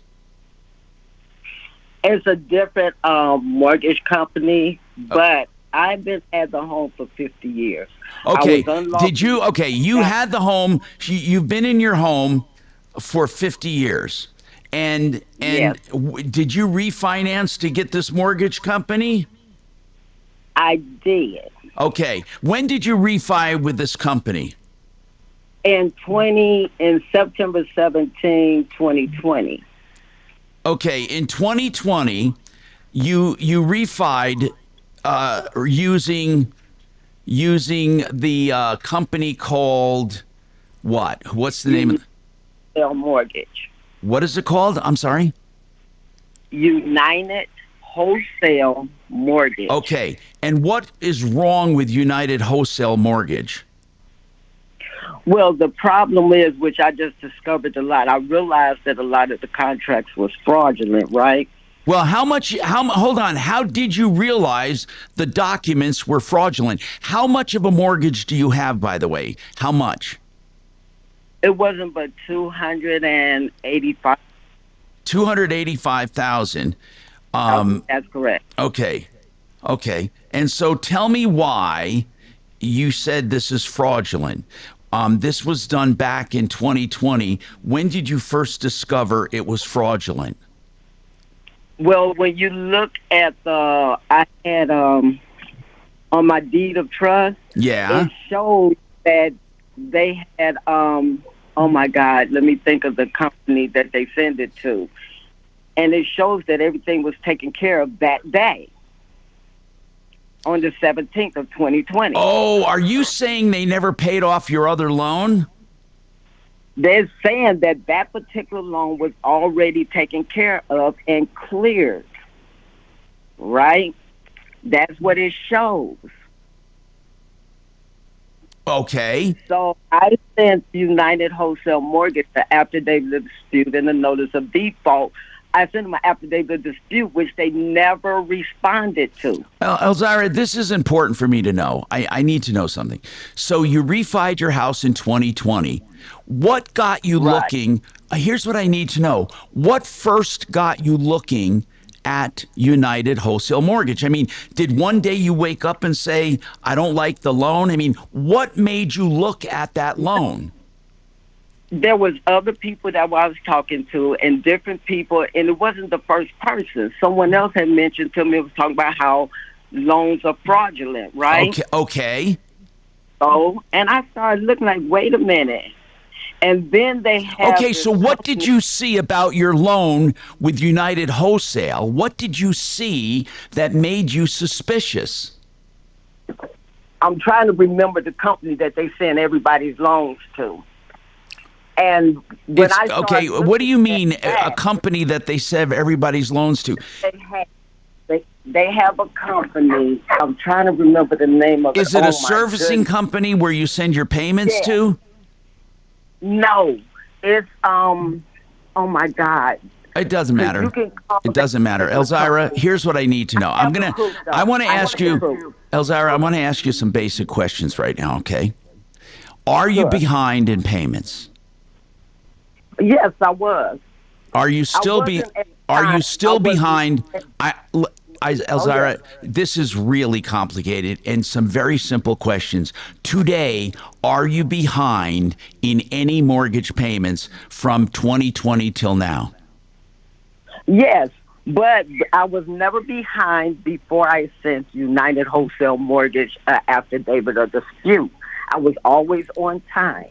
It doesn't matter. How many payments since 2020, how many payments have you missed?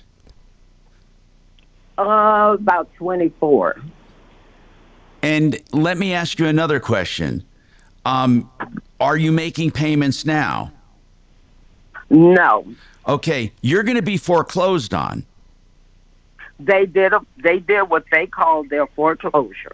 Did they take your... Hold on, are you still in your home? No, they took it. They did an unlawful lockout of my property. Okay, Elzira, I don't think we can... You should have never been behind 24 months. Even if the loan... I don't know what you were even disputing. I don't know why you stopped making payments. The deed of trust, because if you look at the deed of trust... Yes. The deed of trust had a fraudulent notary. Okay, Elzira. That notary Elzira, is not real. Are you trying to get your house back? Yes, I am. How long have you been out of your house? I've been out of there since February the 5th. I'm gonna let me tell you what I think happened, Elzira. This, I swear to you, I want to help you, but here's what I think happened. I think you started getting suspicious because you've heard about a lot of fraudulent loan activity. And I think what you did is you took it upon yourself to dispute your mortgage. However, with a disputed mortgage, you're not supposed to withhold payments. They did a foreclosure, and they did a foreclosure through the courts.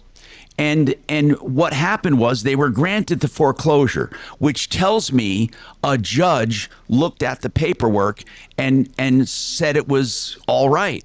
Now, did you fight the foreclosure? I fought everything, and they did not do it. So this time, let me tell you what I did. This time, I come back to fight them, and I put all the evidence in the. But what evidence do you have? I want to know what you were. What were you fighting, Elzira? You know you owe money on the house, right? So that wasn't in dispute. Why did you stop paying? Because it's already paid for. See, they got my. How did you pay? Okay, if it's already paid for, who paid off your $285,000 mortgage? Who paid it off? Me. And when did you make that $285,000 payment? Okay, let me explain, and I don't know if anybody understands how this works. I understand it fully. Through closing, they took it to the bank and they got paid. Now, if you look at the contracts clearly shows that they got paid, but because we signed 2 contracts. Who paid them? Who paid them? Somebody had to have come up with $285,000. No, when you refinanced $285,000, who paid your loan? Who paid it? It comes out of my trust. Because when I give them my Social Security number and I give them my signature. What kind of a trust do you have, Elzira? What kind of a trust? That's a Sestacute trust. Everybody has one. It's called a Sestacute trust. Okay. Elzira, I can't help you, dear. Dear, I can't help you. I can't help you. I'm sorry. Not everyone has a trust. No, they don't. And no one paid off your $285,000 mortgage, and you took it upon yourself not to make payments thinking they were already paid. You thought your mortgage was already paid. Is that correct? It clearly showed that it was paid. Who paid it? Who paid it? It was showed that it was paid through closing. Who paid it? Who paid your mortgage? Who paid the $200,000? Where'd the money come from? Where'd the money come from? She's saying when she refied or took out another loan on it, the first company was supposed to be paid off, of course. Well, the first company was paid off, Mark. Well, she is saying that she doesn't owe. You know what? See, I know what she's doing. She's reading this stuff on the internet that talks about people not having to pay their loans. Listen, Elzira, I can't help you, dear. I think, have you talked to an attorney? That's okay. I have them in default right now, so it's okay. Okay. I'm so happy. I am so happy that you have that taken care of because we can't help you. People, listen, there's a lot going around on the internet about fraudulent mortgages, and I've looked it up. And what they claim is they claim that when your mortgage is paid off, see what happens when you refi, the new company pays off the old company. These people are claiming that shows a paid deed of trust, and you have a window to have your home free and clear. And you protest the new deed of trust, and you go through this process of withholding payment, and supposedly Social Security will pay off your loan. Listen, Elzira, you just went with a lot of wrong information. There's a lot of internet crazies out there, and you're gonna you lost your home. It's unfortunate. You lost your home. And by the way, I want to remind everyone that we're doing insurance checkups at 303-996-9000. If you call up, we will do some insurance checkups for you at Compass, and we'll come back and talk about them. Also, Ashley said she was injured by a bag of ice at Circle K. I want to talk to her coming right up, okay? That sounds like a really, really weird case. K&H Home Solutions, by the way, they also have painting pros. That means they can do painting. KHWindows.com. KHOW Denver, 630 KHOW, an iHeart radio station. Download the free iHeart Radio app for all your music, radio, and podcasts. Now, Impact Traffic. From the Superstar Car Wash Traffic Center. This report is sponsored by Red Pilled America. All right, looks like they've made quite a bit of progress just, now on it's I-25. unfortunate They've bullshit. moved the big heavy equipment that was causing the big problem there. 80,000-pound shuttle buggy is what they call it. It's on a flatbed. She has no idea what down she's the looking highway at. now. No so idea. That's out of the way. They still have to clean up all the lanes in there with sand, dirt, gravel, and what have you. Again, southbound at 20th. Listen, for 2 years Only she one lane lived there still getting without through. We're paying still her looking at a mortgage. jam up that starts up around the Boulder Turnpike. Rest of the freeway system does look good. We do have some slowing coming down No, Floyd not Hill usually. I through the think they were Veteran trying to Memorial work with her. tunnels. They're doing rock scaling once again. With traffic, I'm Jonathan Steele. This week on Red Pilled America, everyone wants to be rich, but how should we define wealth? To find the answer, we tell the story of an admitted shopaholic and how her obsession reveals the true definition of being rich. Listen to Red Pilled America on the iHeartRadio app. That's Red Pilled America. Hey, this is the time of year to attend to your furnace. I know this sounds crazy, but it's not. Because if you're told you need anything, you can check it out. You can shop around. FixMyHome.com is the website for Fix It 24/7. Fix It wants to come and do a complete refurbishment of your furnace, cleaning of every nook and cranny for just $39 if you've never had it done before. They want to show you what they can do for $39. If there are any issues, you have plenty of time to deal with them, but they believe in fixing, extending life, and increasing the efficiency. That's FixMyHome.com. Book now. Thank you.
All right, Paul, we're going to get to you just in a second, okay? Hang on for me. All right. Hi, Ashley. Ashley? Ashley? Hi. Okay, we're going to get to you as soon as possible, okay? Okay. Perfect. What is that?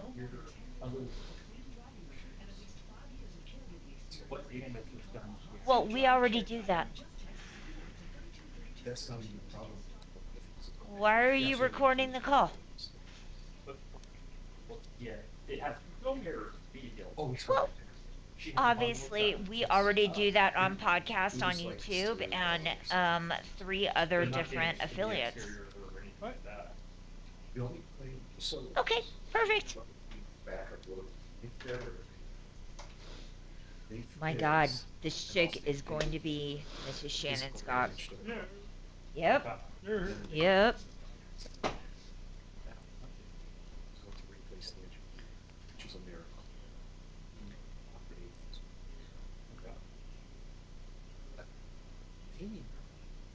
Oh my God. Because Canvas requires record coverage. Allstate still refuses rate sticker policy. Is this something we should follow up on the air?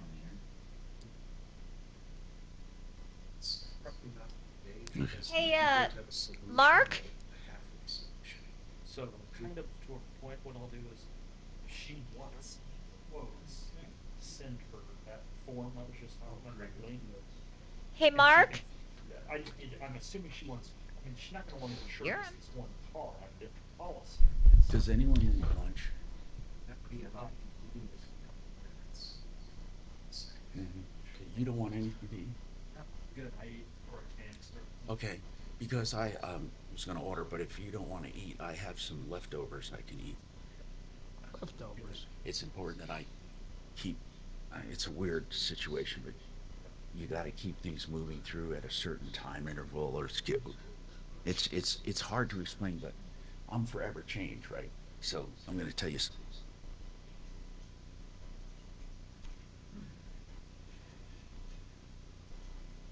Tom, Mark, you guys there? No, he turned off his mic so he can talk about it. Okay. And Mark's not on? He just hasn't been talking. I haven't heard him speak. Sleazy. I haven't either. Same these. So I'm wondering if he's bye-bye. I'm wondering if I don't hear. Nope. Well, you sure don't. I think, Kelly, I think Mark left. Hello.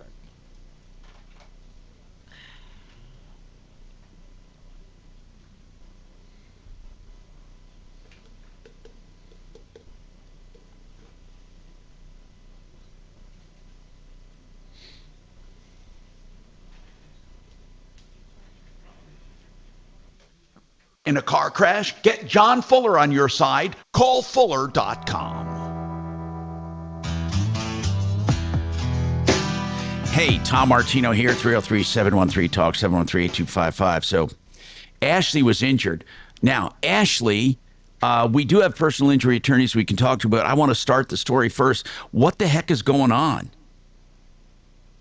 Okay, so the evening of September 1st, yeah, I went and purchased 3 bags of ice from my local Circle K convenience store. And I took them home, and I didn't want to keep running back and forth back for each bag of ice, so I just swooped them all up in my arms and carried them all 3 inside of my home. And I could feel that, like, one of them started to slip out of my arms, so I kind of put my knee up to secure it, and then I grabbed it by the given handle that they leave for you to hold the ice, you know. And I'm still walking into my house, and I'm kind of struggling, but the ice bag is still slipping. I could feel it out of my fingers. And then all of a sudden, I feel this sharp pain of something stabbing me and sliding into my finger. And so I'm kind of panicking at this point, and I drop the other bags of ice, and the bag that is stabbing me is like pulling my finger now, and I feel this sharp object going deeper into my finger and pulling me down with the ice. Yeah, what's this? So I go to my knees, and it's a staple that's obscured right above the knot of the bag of ice. And I come to realize that all of them have it. And I'm like, oh my God, like, what is going on here? Wait a minute. So Ashley, you're talking where the bag is knotted, there is a staple above the knot? Yes, a large staple that's not even clasped. Why is it on there? I don't know, but all of them have it. And I was like, oh my goodness, this is absolutely insane. So upon, long story short, well, I ended up screaming for my boyfriend, and he finally comes in. I'm like, get the scissors, because I'm stuck to this bag of ice that's heavy. And I don't know how deep this staple's gone into my finger. It's a C-ring. It's on all bags of ice, it looks like. Okay, Mark, did you just look that up? What does it look like, Yeah, Mark? I just looked it up just to see what she was talking about. But I guess every bag, you know how they twist them at the top, then there's like a C staple that goes around. Oh, they clamp it so it doesn't untwist. Yep. Well, it's tied in the knot, so I don't understand why they do that. But it's clearly, you might as well put a fish hook on these bags. No, I understand. It's to keep the bag from untwisting. Right. Okay. Well, I mean, maybe if it's twisted, but they have knots in them, like they're tied. How much? Out of curiosity, like, did you go to the ER? What are we talking about? Damages? I definitely did. Well, now ever since that day, my finger is still puffy and purple, and I can't feel that side of my palm. It's my pinky finger. Ashley, I need to ask a few questions for personal injury purposes. Did you go to ER that day? Yes, I did. Almost immediately. What did they do? What did they do? Did they stitch it up? Well, they gave me a steri stitch, but they did give me a tetanus shot because, I mean, I don't know where this piece of metal's been and if it's, safe or whatever. I mean, so they definitely gave me a tetanus shot and put me on antibiotics as well and steri stitched it up. Because, I mean, it's such a fine slit in my finger. But, I mean, it had to have torn up some of the tendons in my finger. Well, okay, here's what you have to do, Ashley. You got a number of things. Here's a number of things. First and foremost, you have to see what damage you have. In other words, you literally have to go to a doctor, and you have to go to or maybe even a nerve doctor or whatever they call them, neurologist. You have to figure out what tendons were torn, if any, in your finger, and will feeling come back, or is it permanent? Once you find, if it's not permanent, then I think the chances of a personal injury lawsuit are slim to none. If you have permanent damage, if you have permanent nerve damage in your finger, then you have to establish liability. And that's for an attorney to do. You don't even have to waste your time.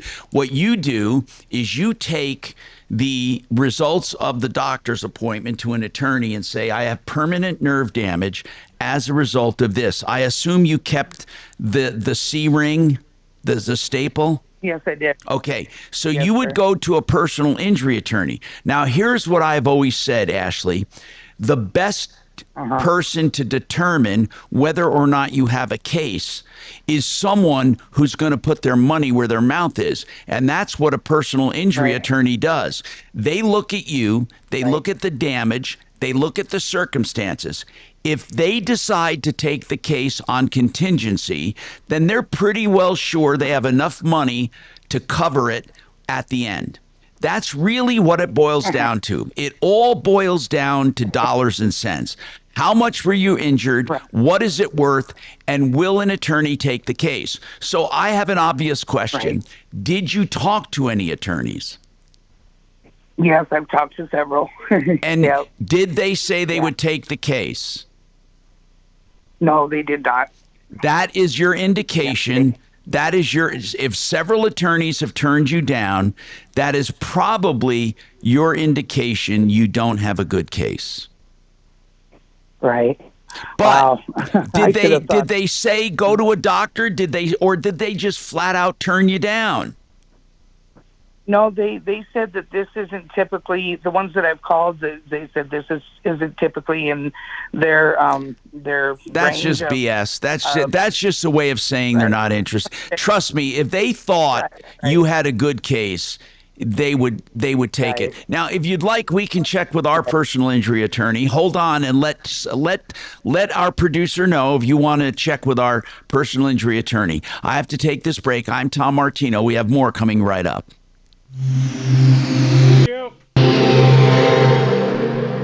Now, Impact Traffic.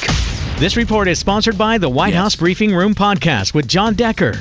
All right, it looks like they've made quite a bit of progress now on I-25. They've moved the big heavy equipment that was causing the big problem there. 80,000-pound shuttle buggy is what they call it. It's on a flatbed and it's heading down the highway now. So that's out of the way. They still have to clean up all the lanes in there with sand, dirt, gravel, and what have you. Again, southbound at 20th. Only one lane still getting through. We're still looking at a jam up that starts up around the Boulder Turnpike. The rest of the freeway system does look good. We do have some slowing coming down Floyd Hill through the Veteran Memorial tunnels. They're doing rock scaling once again. With traffic, I'm Jonathan Steele. I'm John Decker. Join me weekdays for 15 minutes of no-spin White House coverage, straight from the press briefing room. Subscribe now to the White House Briefing Room on the iHeartRadio app or wherever you get your podcasts. Excel Roofing puts you in 100% control of the roofing job, meaning that, of course, they have the roofing experts to do it. You get a complete contract, and they will specify everything. But here's what I mean. You don't pay a penny, not a cent, until you're content. It's the safest way to do roofing. Roofers take money all the time and not show up or delay you for even years. Excel Roofing is the best. They don't get a penny until you're completely satisfied. That means you're in 100% safety mode with Excel Roofing. And in an industry where there's a bunch of clowns, you want excelroofing.com. 303-761-6400. Professionals, experts, and you don't pay a cent until you're content. 761-6400. Thank you. Hello, Tom Martino Show.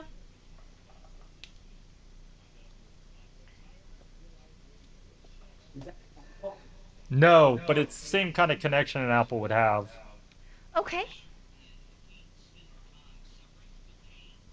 Yeah, if you want to email me at help@troubleshooter.com, I can send that over to her. And make sure that you include all of your contact information, your account number, everything that is applicable to the case, including the summary, and we can go ahead and get that over to our agent. Okay, all right, bye.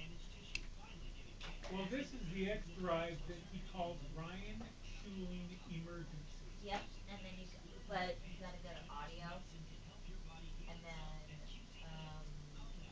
yeah. This is more powerful than that.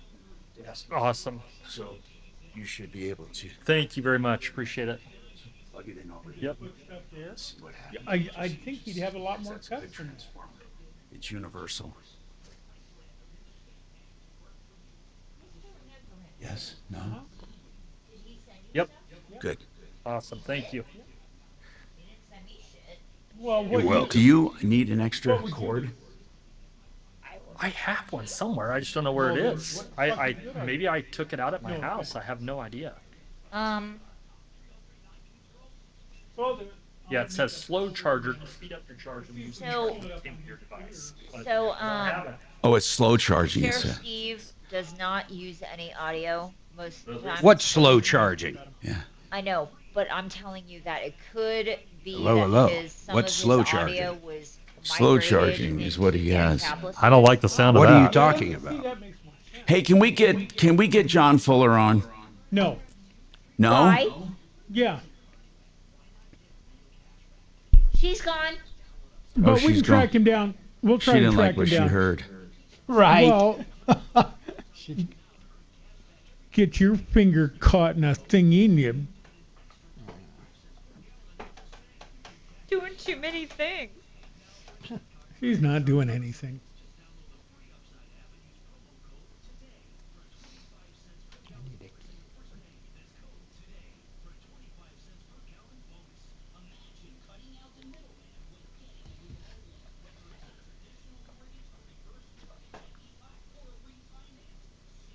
Hi. Okay.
Now, what are you doing with all that stuff over there, Tom? What is? These are sound effects, and I'm putting them in alphabetical order. Gotcha.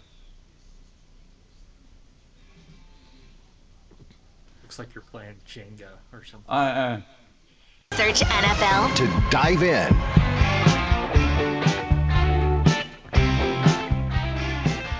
Hi, Tom Martino, your troubleshooter, 303-713-8255. So I wanted to ask, I know what our personal injury expert's going to say. They're going to say, no way, there's just no way. But I would like to ask. But anyway, she hung up. Here's the deal. With personal injury, there's more than just the injury. The injury has to be permanent. It really does. Okay, unless you went through severe pain and suffering. And then not only that, but then you have to have enough in financial losses. And then you have to have a connection. It has to be a liability. Just because it happened doesn't create liability. Liability is created through negligence.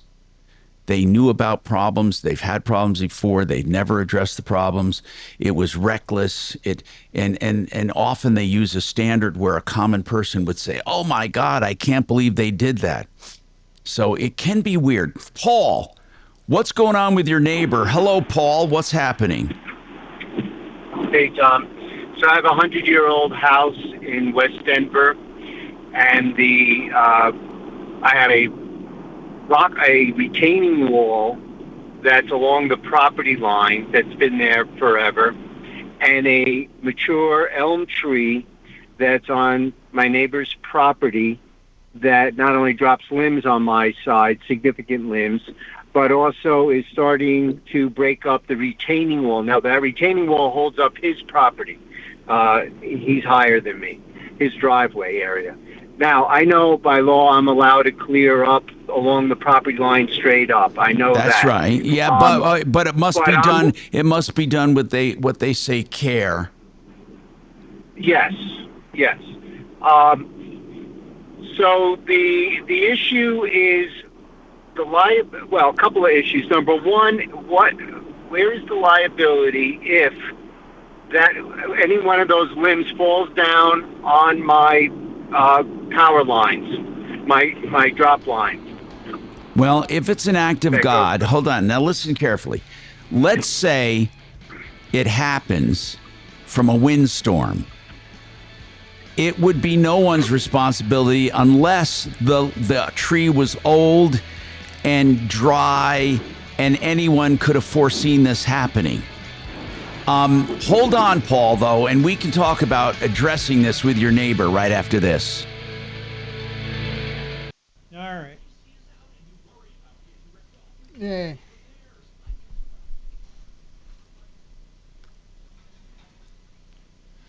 Okay, what are we doing? Okay. No, I'm great. Thank you. Well, you're not great. Shut up. You shut up. You're always so mean. Well, yeah. Well, I don't want people to miss me when I'm gone. Are you leaving for good, Shannon? What's that? Are you leaving for good? Are you going to retire? No, I mean when I... Damn. When finally the when he sweet meets release his that maker. death will bring. Oh, okay.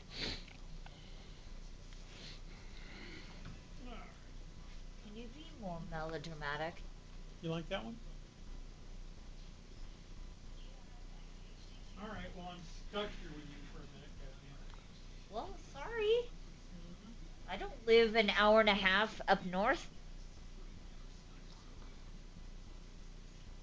He was running a little late on Thursday or Wednesday whenever I had to get out of here last week.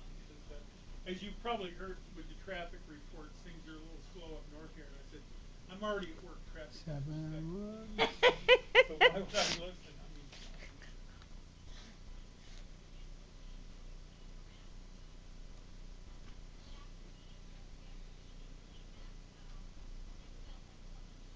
Oh, you know what? I'm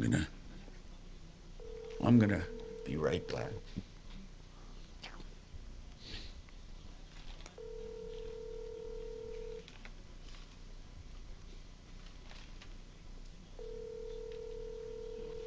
now we have a rod. Hello? Hi there, A what? Colleen. It's Bo from the Troubleshooter Show. I thought you said he was running late. Good. I was just looking through your case. I'm really disappointed that they have not responded.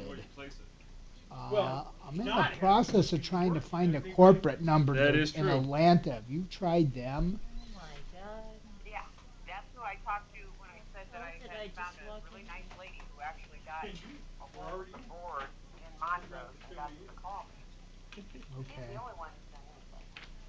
That's the one in Atlanta, Georgia, right? Oh. Did you watch this series? I know that. Oh, okay. Forward that Did you get email the with her girl phone ones, number right? because I What found a was it? couple The numbers for ballerina. the Atlanta Georgia office, I'm happy to make a call. The blind assassin. Maybe a couple in the calls, last and one. then if I can't get anywhere, I just think we need to bring you back on the air and maybe have our listeners call the headquarters. Because our listeners have called the... Does he kill John, though? Emilio, was it Gonzalez? They allude to it. And I've called Right. and called the Denver office, and goddamn, they're just not calling back. I've called them 1, 2, 3, 4, 5, 6. I've called the Denver office 8 times. Oh my word! You know, and then I sent you a copy of that email where they said that because they didn't have consent from me, they couldn't talk to you. And I told them, I said, that's ridiculous. I told you they were going to call. All right, so listen, I also one of them did respond. They told me I had to go send an email to their executive committee. That'll last a while. So they wouldn't talk to me, but I had to draft an email. So I did that. Very good. So maybe if you get a chance, just call me or send me the email with that corporate number in Atlanta, Georgia. And then I think we just need to bring you back up on the air one more time. Okay, all right, maybe, Wide mouth? I mean, if we do, well, okay, we'll just do that for now, and then, like I said, they haven't done anything. Now it's been another No, you month. gotta do what you gotta do. I mean, just because we have the anatomy for it and you don't. There's a bunch of downsides. So here we go into another whole month of nothing. True. You all get free alcohol. We don't get any of that ever. I don't even know what to think. I know. It's very frustrating, and they're a good, it's supposed to be a good company. Would you rather have free alcohol or would you rather pee standing up? All right. I have peed standing up. It's called peeing in an outhouse. It's not fun. It's called hovering. Okay. I just need the name and the phone number for that corporate office, who you talk to. Yeah. I'm in the studio now, so you can just text it or email me later, and I'll work on it tomorrow. All right, Colleen. Thank you. Okay. You're welcome. I can't believe you missed the ice call with the chick who got stabbed by a bag of ice at Circle K.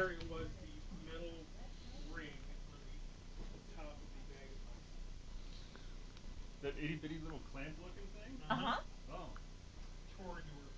Oh no. Poor thing. Amazing.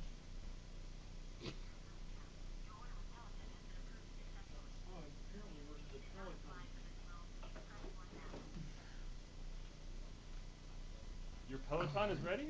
What the hell am I doing?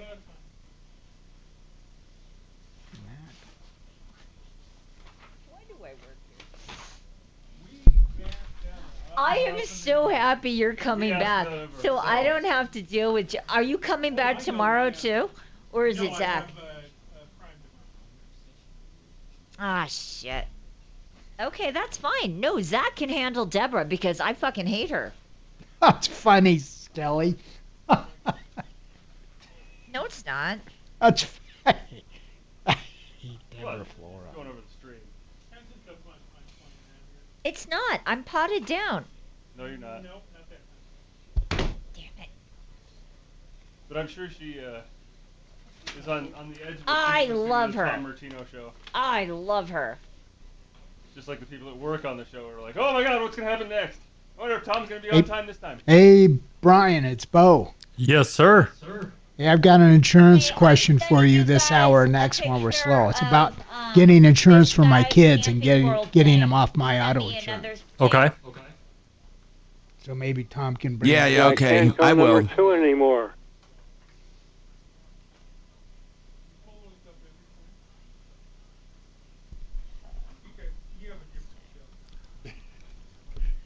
It's 2 different shows between 10 to noon and noon 2. That's true. Hi, Dragon Man. Not true.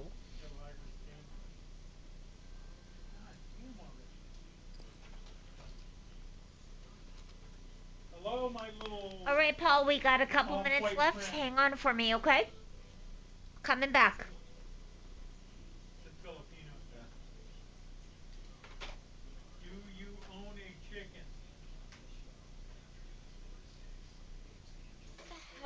dive into the latest craziness from DC and from the loony left right here in Colorado, and we'll have a lot of fun doing it. Join me at 4.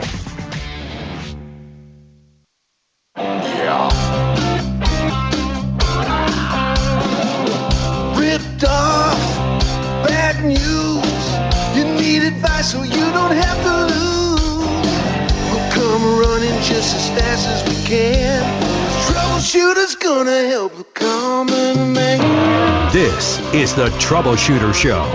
Now, Tom Martino. Hey, I'm Tom Martino. Welcome to the show. 303-713-TALK is our number, 713-8255. Here to help you solve problems, answer questions, take complaints, make your life a little easier any way we can. Somebody has a question for our insurance expert today, Brian Burns from Compass Insurance Group. We're also doing insurance checkups. I haven't been pushing it that much. They do it all the time. If you call up, they give you an objective look at your insurance and what's out there and if it can be beat or not. It's truly objective and honest, and they don't lie to you and say, oh, yeah, we can beat that. They let you know if you have a great deal. And by the way, those are insurance checkups. But we have a question here on my text here. I have USAA for auto. I don't understand this. Which do I select? Uninsured or collision? Is one better than the other? I only drive for work. Now, they're asking a whole bunch of questions that tells me they have a wrong understanding. When you have a car that's financed, you have no choice but to have collision coverage because they want to make sure that the security or the collateral is covered. Mm-hmm. Also, if you own a car that's pretty expensive, you should have collision to fix it, right? Yep. And collision is simply that. If you're in a collision, regardless of fault, you can go to your collision coverage. Right, exactly. I think what this guy's asking is uninsured motorist property damage or collision. Now, uninsured property damage, regular uninsured motorist does not cover any of the car. Regular uninsured motorist just covers pain and suffering if you were to have a case and the person doesn't have insurance. Or not enough insurance, right? Right. So you can literally go to your own insurance to settle your pain and suffering claim. Yep. Pain and suffering only. Well, and loss of wages, loss of work, that kind of stuff. All that. Pain and suffering. Yeah. You're right. Economic losses. Yes. Okay. Uninsured property damage is a very special animal. Explain it. Yeah, so it's only available if you do not have collision coverage. And what it does is it gives you protection for your vehicle for people that are uninsured. In other words, if an uninsured motorist was to hit your car and then you didn't have collision and you did have uninsured motorist property damage, it would step in and repair your car because the person that hit you was uninsured. Right. So it's collision coverage for uninsured motorists hitting you. Yep, but what it doesn't cover is if you're at fault in any instance. So if you're at fault in an accident, it doesn't cover your car. If you're at fault, even if it's an uninsured motorist, doesn't matter. If you're at fault in the accident, collision is what you need to cover your car. Right. So anyway, we have Paul on the phone now, and so 303-996-9000 for insurance checkups right now. In fact, they do them all the time, but I want to highlight some on the show. 303-996-9000. So Paul says his neighbor has a tree. Now, Paul, we get these calls a lot, and I've gotten them a lot over the last several years, and it all boils down to this. Is the tree a normal tree, or is the tree rotting or in trouble? So let's go there first. Okay. I had a professional come by this morning, and he believes that it is dying from the inside. But I have to put that in, get that in writing as part of his proposal. And that's your answer to your question. So in other words, does he feel the tree is in imminent danger and it is hazardous? Yes, he says with some winds this winter, more limbs will come down, and it would have to be some pretty strong winds to take the whole tree down. But at this point in time, It's hard to What is your tell at goal? that point. Is your goal, Paul, to have your neighbor remove the tree? What is your goal? Well, originally, I was just going to work with him as best I could to just trim it. But then when I saw there was damage already occurring to the retaining wall, and I also had dug down on my property to take out some wild rose bushes, I saw the root structure, some of the root structure of the tree coming onto my property, which is not particularly surprising, but starting to damage what I believe damaging my garage is near there. Well, Paul, so if the root structure is damaging your garage, you can remove it. But it's not if it's going to damage. It's only if it is damaging. It's almost like you got to figure out, are you afraid of what could happen, or are you afraid of what is happening? There's a big difference. You can right. Go ahead. There are two things. One, the retaining wall is actually happening, and here's a tangent question. I don't know who owns the retaining wall. I mean, it's a 100-year-old property. I don't know when that was built and who built it. And I don't know. I can only presume that the de facto property line is at the center of that retaining wall. I mean, there's a retaining wall and there's some sort of fence mounted on top of the retaining wall. So I can presume that that's for argument's sake now, that's the property line. But I don't know who is responsible for that retaining wall. If he's responsible for it, in my mind, that changes who's responsible for the damage to the retaining wall, which is clearly coming from the tree. And what kind of damage is being done to the retaining wall? It's starting to bulge in that area. The rest of the retaining Well, unless you know unless you have to do the homework to find out if it's your wall, and if it's your wall being damaged, you can do something about it. If it's not your wall, you can't. And if it's the subdivision wall, it would be up to the HOA. Paul, here's what I'm getting at.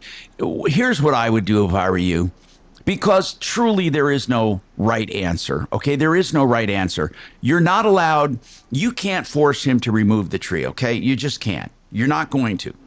Even if it's my retaining wall and it's being damaged. Yes, I don't know that's how to true. That's Even if your retaining wall is being damaged, you cannot force him to remove the tree. What you can do is sue him for the damage to the wall, and a judge may order that he remove just that structure of the root or the tree. But there is no law in place that would make him remove the tree. It's just not going to happen without a civil lawsuit. And the civil lawsuit would have to be pretty convincing that tree is causing the damage. So, yeah, you can't, there is nothing automatically that's going to make him remove it. Now, sometimes the county or the city might come in and say, you must cut your tree back because it's interfering with power lines, or it's doing this or that. They're not going to come in and get into a neighbor dispute and say, your neighbor doesn't like the tree, you got to move it. So it's simply going to be between you and the neighbor. And here is what I would... Go ahead, Paul. Go ahead. Well, I'm not in a horrible dispute with him. We're just having our conversations, and it's been a little bit ongoing, and I'm just getting another proposal, and I noticed additional damage. I looked at it. Have you ever asked him to voluntarily cut back the tree? Yes, and we were going to share. We were exploring sharing some of the cost of cutting it back. But then I saw additional damage not only to the wall but to his driveway. It's lifting his driveway, and I just texted him this morning, showing him the pictures and talking to him about it. So the relationship is in good shape. It's a rental property. We're not in an HOA or anything like that. It's an old neighborhood. So we're in good shape in terms of the relationship. Nobody obviously wants to spend money they don't need to.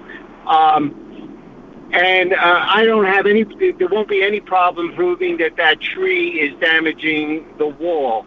I don't know how to research who owns the wall. Well, then, if you can't establish who owns the wall, you can't ask him to stop doing damage to it because it may not be yours. I understand. Yeah. So I don't know how to tell you to research it. I mean, the county might know. You might ask a surveyor whose side of the property it's on. If it's in the middle of the property, then you can probably assume that you're both equally responsible for the wall. But I have a very much easier way to deal with this that I've been trying to tell you now before you've told me your story. Now, let me explain this to you. You see, part of the problem is liability, okay? No matter what happens. Is it an act of God or not? Is it this or is it that? Did he know? Could he have known? So here's what I would do. I would simply write him a document, and I'd keep a copy of it. And I would hand it to him. And it says, I want to put you on notice that I believe your tree is old, dying, and in danger of damaging my property. I request that you do something to alleviate it, to avoid future damage. Okay, now, what have you just done? You've put him on notice so he can't say if something does happen to your property, he cannot claim he never knew about it. Right. So that's what I would do. That's the only thing I would do. Right. And then I'd let nature take its course. Now, how close is that tree to your actual structures? To the garage, it overhangs the garage with very large limbs. So if a large limb, so now after that letter, if a large limb breaks off and hits your garage, Brian Burns from Compass Insurance, I want to ask you, would his homeowners cover that garage if the neighbor's tree fell on it? Yes, it would. But to this whole discussion, I was thinking, if you're seeing this as a likelihood of something happening, if you're able to forecast it, and Tom mentioned this before break, I would make notes to it or at least send the neighbor information about it, because if it is foreseen, then your insurance company very well might subrogate against their insurance. They'll fix it, but go after the neighbor. Yep. Right. I agree. There's also imminent danger of the power line. And the tree guy said, if any one of those big limbs, 'cause I have limbs falling on my property from that tree all the time, every year, constant. I get up on the garage roof because part of it's flat, and I clear off all the small debris. And I can't park near my garage out of fear of a limb coming down on the car. Now, the tree guy said that if a limb comes down and breaks off the power, not only am I out of power, but it's going to cost many thousands of dollars to have Excel do the repair. And your insurance would cover that, Paul. Your insurance would cover that, and then go after the neighbor if it was negligent. Paul, I'm just going to tell you something. You're not going to like hearing this. Put him on notice. Yeah, you're not going to like hearing this. You can't do anything about it because of coulda, woulda, shoulda. You can't. Okay? Yeah, you can't anticipate a problem and make someone do something. You can't do it. Of course, your power line could be destroyed. Your garage could be damaged. But you can't, on the fear of it, make them do anything. You can put them on notice.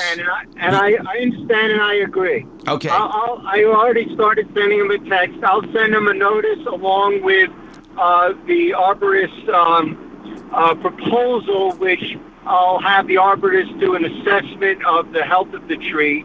And if it says that it's, dying and a significant risk of falling, however they word it accurately, I'll pass that along, and that should be sufficient to put him on notice.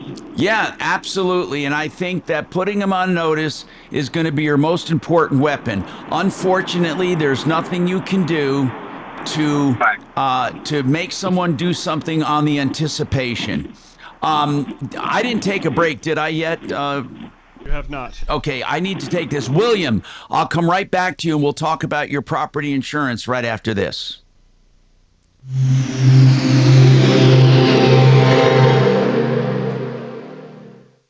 This week on The Today Show, Who's ready for some football? Savannah is live in Philly for the NFL season kickoff.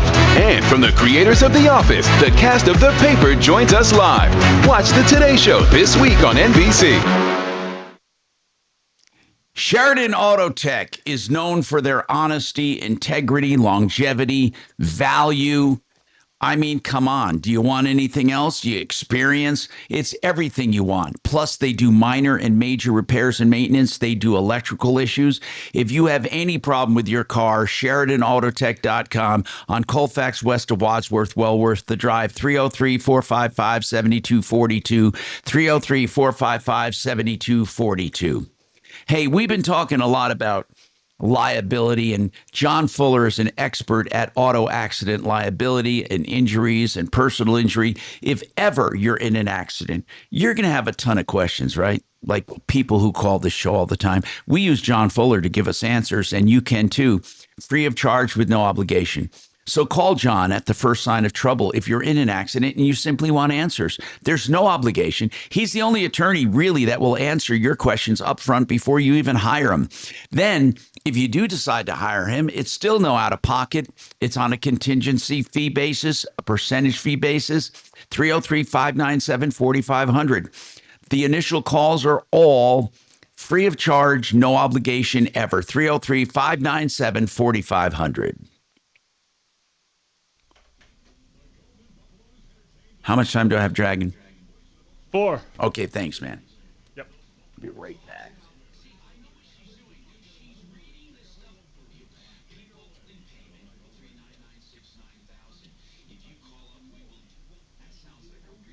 Why is he so pissed off? Who? What? Tom. Who says he's pissed off?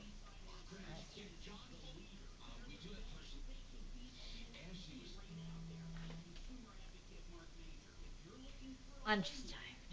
I was gonna say, I think he seems pretty normal. I haven't been yelled at yet, at least. And when I'm with Mark, I get yelled at every time. Kelly only functions when she gets yelled at. New poll up. New poll up.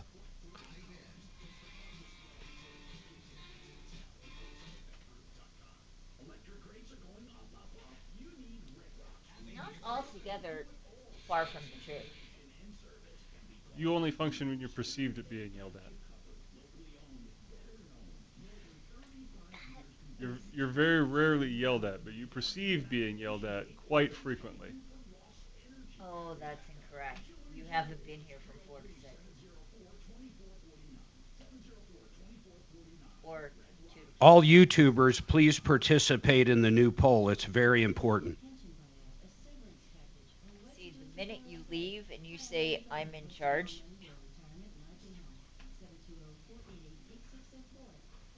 I leave.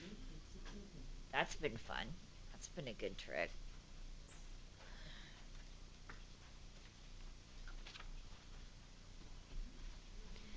And I go play with other people's dogs.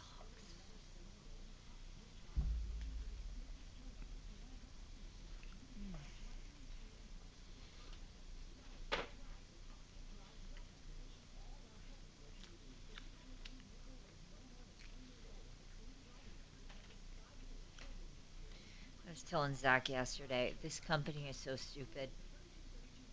They still, for whatever reason, Cherry Creek School District still has me on like. Brian, did you vote on the poll yet? I'm not in there. I've got to look. Email and call, like when they have snow days and stuff like that.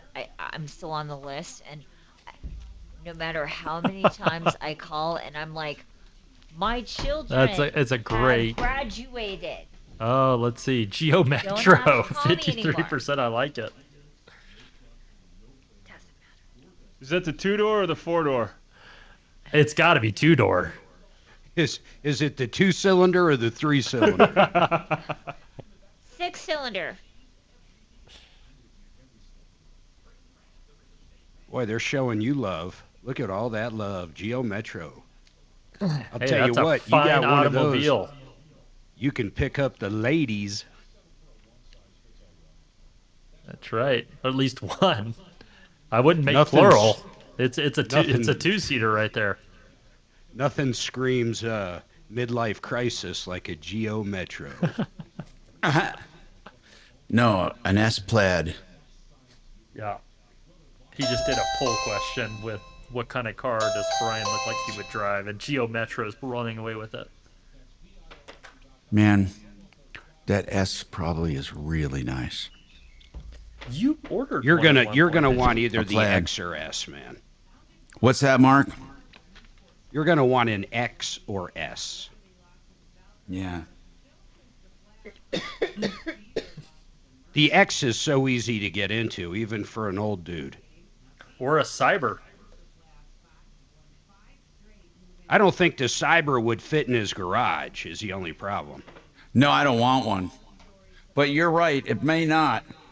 They're a big vehicle, man. Good afternoon, Tom Martino Show. They are big.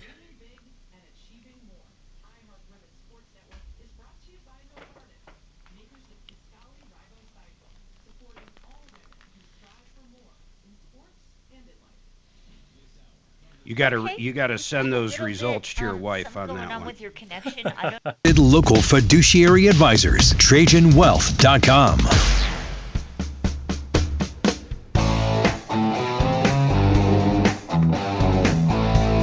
Hi, Tom Martino here. Welcome to the show. Let's go back to the phones and find out what's on your mind. William wants to talk about property insurance. We have with us Brian Burns, Compass Insurance Group. Maybe he can answer. What is your question on insurance, William? Hey, Tom. Hey, man. Sure, appreciate your help. Thank you. Hey, long time no talk. I've got a property out in the boonies. It got hit by a tornado up in the mountains, believe it or not. Wow. 2 years ago. Yeah. So we, in a short story, the contractor I had was supposed to extend the 2-year deadline to get the work done because trying to find a contractor to go out in the middle of nowhere was. Now, wait a minute. So what do you we mean a found one. 2-year? What do you mean a 2-year deadline?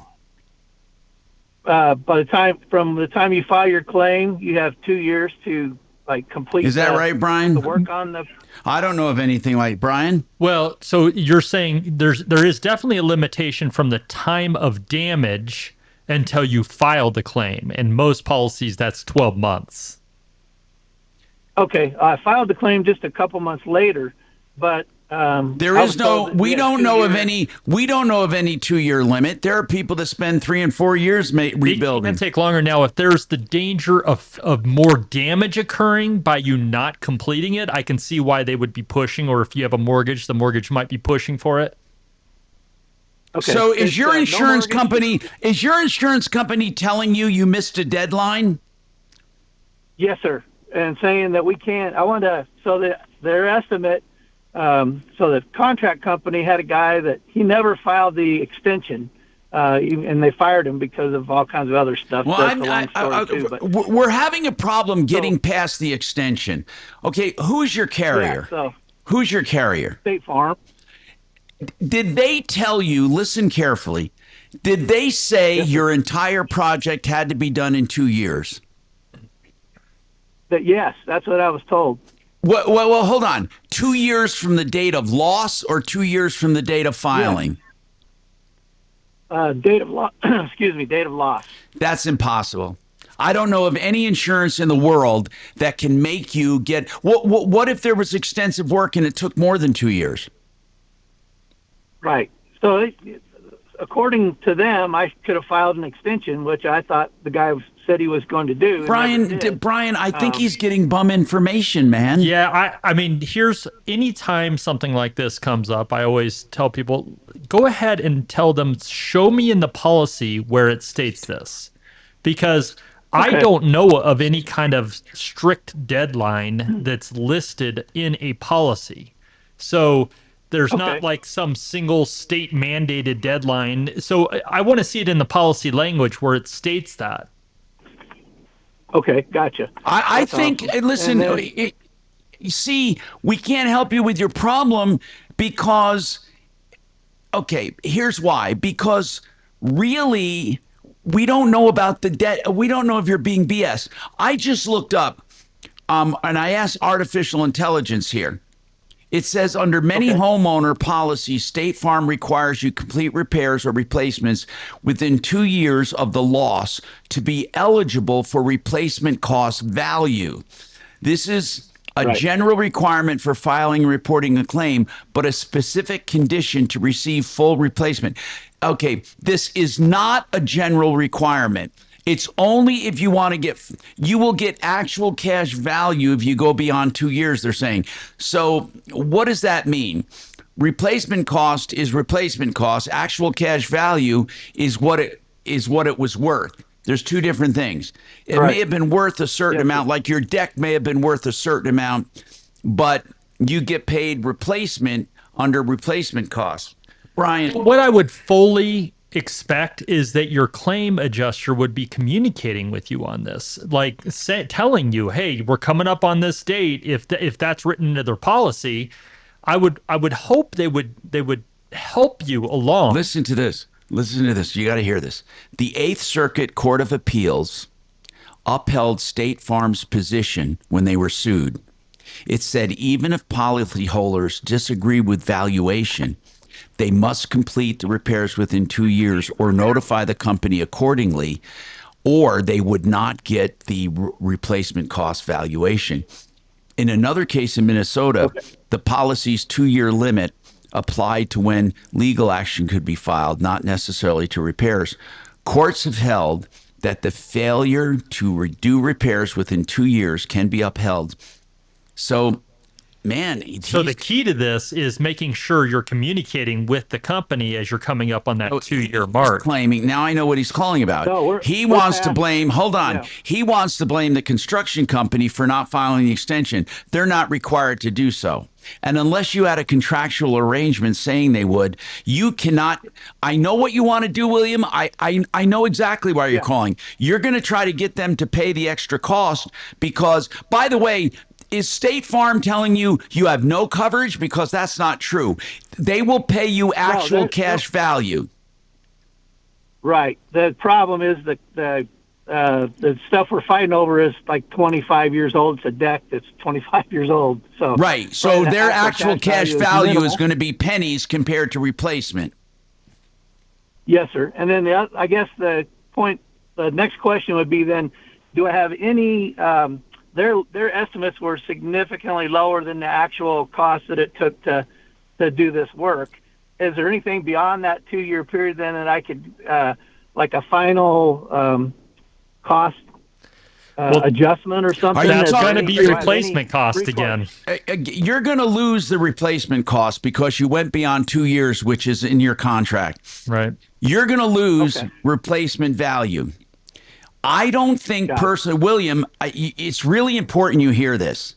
You are not, in my opinion, not a legal opinion, but you're not going to get the contractor to take responsibility for it because under your contract, it is not their responsibility.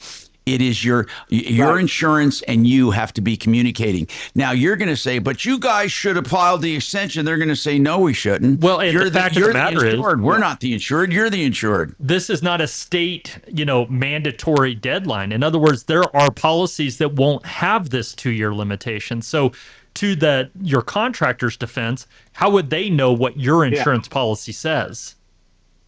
Yep, that's fair enough. Yep. I'm telling you, man, this is so. Right. How much are we talking about in dollars? How much do you have to come out of pocket? Probably about $20,000. Ugh. Oh my gosh, that's terrible. Has the contractor taken any responsibility?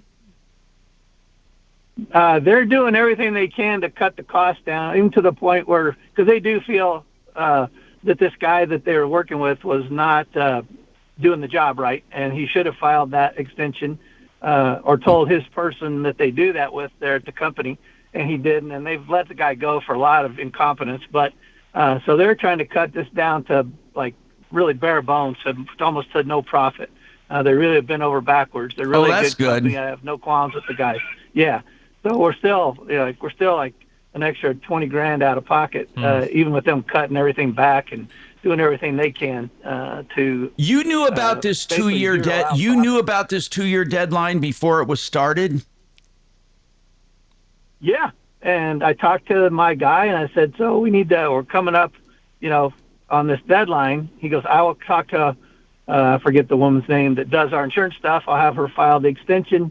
And I said, that's awesome. Thank you very much. And take a break when you can, buddy. Okay, listen, I got to take this break, man. I hope things work out for you, but there's really nothing to do at this point. There really isn't. Okay, I just have to. I'm sorry, bro. I'm really sorry for you. Again, people, you got to read your policies. Now, Brian, are there similar deadlines and policies that I have that you sell?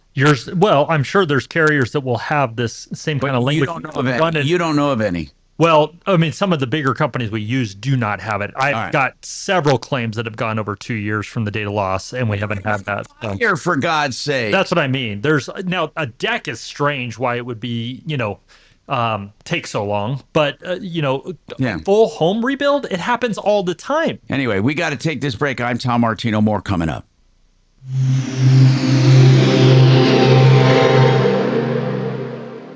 This is Denver's Talk Station with Michael Brown in the morning and Dan Kaplis in the afternoon. 630 KHOW, Denver. Now, Impact Traffic. From the Superstar Car Wash Traffic Center. This report is sponsored by Red Pilled America.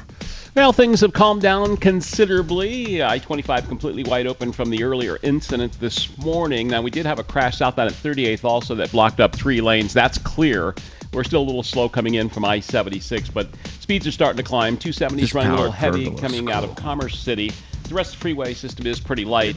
Construction into the foothills, rock scaling, of course, down at the bottom of Floydville. Now, we're still seeing some backups that they have reopened I-70. You can get through at this point. With traffic, I'm Jonathan Steele.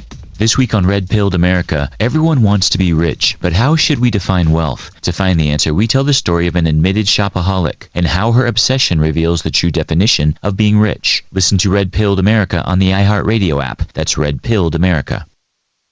Vesta Turnkey is a program where you can become a landlord with their guidance and research. They pick great markets around the country where equity growth is strong and rents are firm. And what they do is help you acquire properties and then help you manage them, help you with all aspects of them, even maintenance and repairs and management companies. Vesta Turnkey is the name of the program. I'm involved with like 5 houses.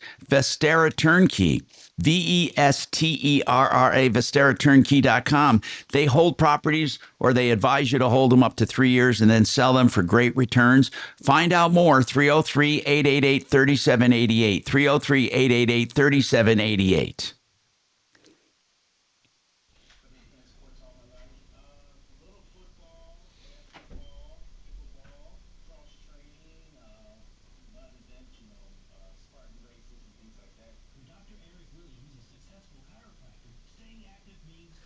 I'm seeing a lot here in Colorado that have a 1-year limitation on ACV to get replacement cost. Oh, really? Yep. Gosh, dang it.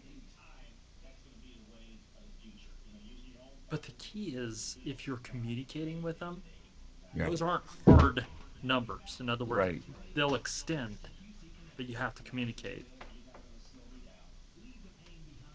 I just never even heard of that. I was giving the guy a hard time.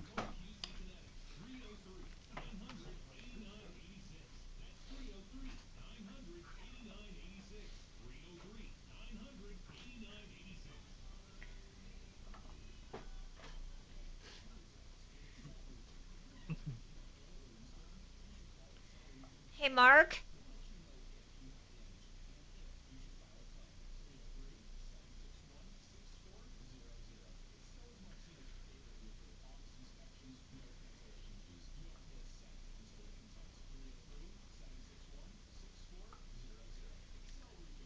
Who is here? This is my daughter. Oh, is she here? She's she lives here. What grade is she at? She is graduated from high school, never went to college. She's looking for herself. Okay. Trying to figure out what she wants to do, huh? Yeah, and that's called I got to get on her ass all the time. Hey, Tom, Yeah. is Mark on? I don't know. He's not around? No, I'm back. Listen, I am splitting, though. You didn't know this, but today's our anniversary. Oh, man, congratulations. Anniversary. 32. Wow. Suzanne is a saint. I swear to God, I thought that would be Tom, not you. Well, I Although just that's got a what I call get from from the Scott guy that from drives Camping World. He a didn't Geo know Metro. if you wanted him to be on the phone again, Mark. What's that? Scott from Camping World, the issue You with should Camping should World? have him back on. Tom, did you get the paperwork? And There the was, picture, there was no paperwork. He has and nothing. the picture that I Yeah, sent no, you he guys. sent paperwork what he was talking about, but like I was trying to say, it's like he's misreading what it is, that's all. Oh, okay. I didn't get it. Kelly, make sure he has it, and yes, get him back on. He has it. Wait, I have it? Yes, you do, and a picture. Shit. Yeah, the picture's nothing more. He keeps calling it a frame. That's not the frame. Yeah.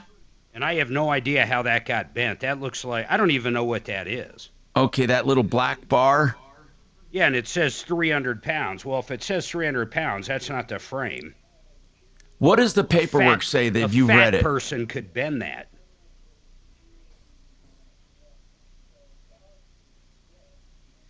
Do you see the picture? Yeah.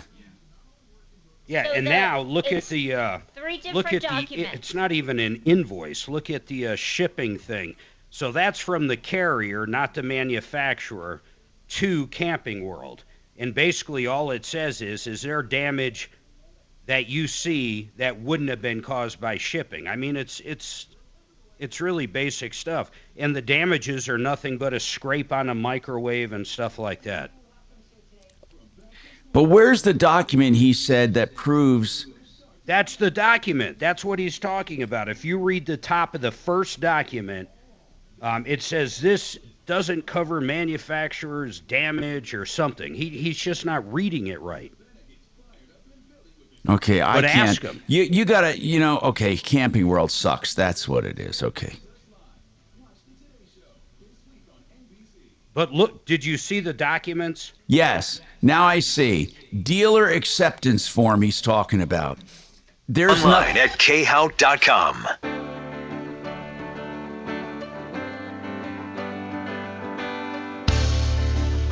Hi, Tom Martino, your troubleshooter, 303-713-8255. Nick has a comment on the neighbor's tree issue where the tree was overhanging the guy's garage, and the guy was afraid of all kinds of problems that could happen. And Nick, what do you have to say about this? Hey, Tom, I think those guys are in luck that Excel is involved because they'll come and I know I had it happen at my house. They a giant tree, they cut it down because it was going to be a problem or an ongoing problem, and that was a few years ago. But recently, they were just coming through and trimming back branches, and gosh, they were going to town, and they're certainly willing to go to town to really trim them back. As a matter of fact, it's generated a lot of complaints. So you from think some people? you think that Excel Energy has the ultimate power only for their right of way, though? They can't just remove the tree; they can only cut it back where it's interfering with the power line.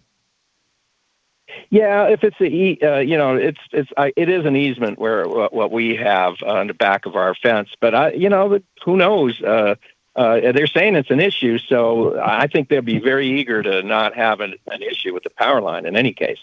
Yeah, if it's overhanging the power line, you think just the threat of that, they would do something?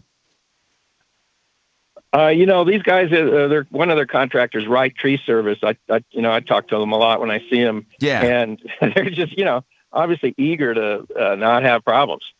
Okay, well, that's maybe one issue. Thank you very much. That's maybe one area he should check first and then let them handle it.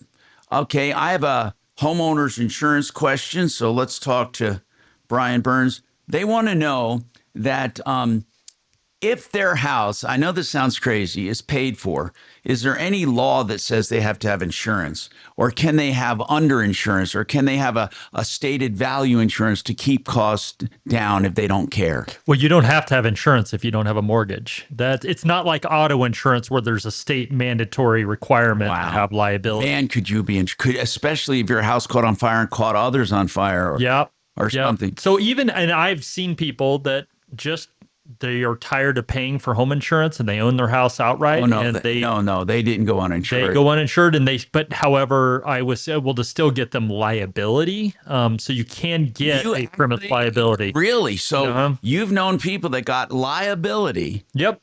Yeah, I can get people just liability, but I mean, if something happens to your house, it's all on you. Wow. 303-713-TALK, 713-8255. K&H Home Solutions, by the way, has a powered pergola you saw. Is that what it's called? Or what's it called? It's so cool. He was just telling me about it, and I looked at it. So these louvers move like above you. So it can be solid ceiling or roof, or it can be open to the sun. And you can control it with your phone, but you can also have it set to where when the sun hits it, it closes, or you that's can pretty cool. Have it automatically do the different things. And by the way, they're the dealer in Denver for it. And Brian was looking at one for his house, and he said, "Tom, did you know K&H Home Solutions are the ones that handle this?" And I thought that's pretty damn cool. Yeah. Anyway, so anyway, if you're interested, it's khwindows.com, or go to their website. That's their website, khwindows.com. And what is it called? A Percolex or something? What is the Structure? And it's STRUXURE is the name of the product. Anyway, we have more coming right up.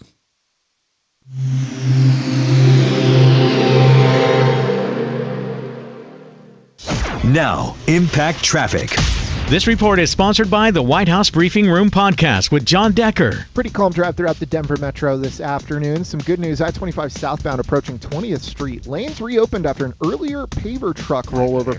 We are still seeing some slow driving back from 38th and Park Avenue, rapidly repairing just south of there. 6th Avenue eastbound, some stop and go on the off-ramp to I-25 southbound with slow traffic back from Federal. If you're heading to DIA or out into the foothills, I-70 east and westbound showing intended speeds. With traffic, I'm Mark Swan. I'm John Decker. Join me weekdays for 15 minutes of no-spin White House coverage, straight from the press briefing room. Subscribe now to the White House Briefing Room on the iHeartRadio app or wherever you get your podcasts. You know, one of the few places that'll give you prices on the phone is The Art of Granite.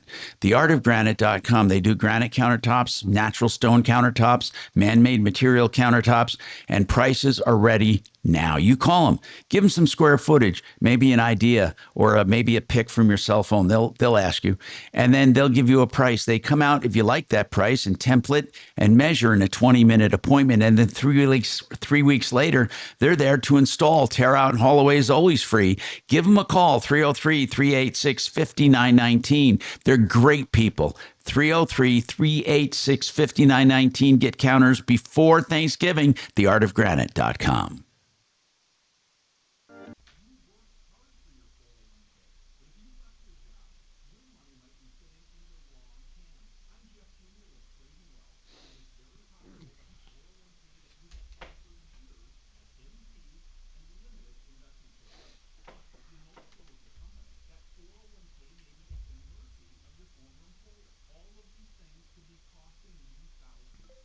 Damn, I should have grabbed a doggy bag, but I was in no shape at the end of the night.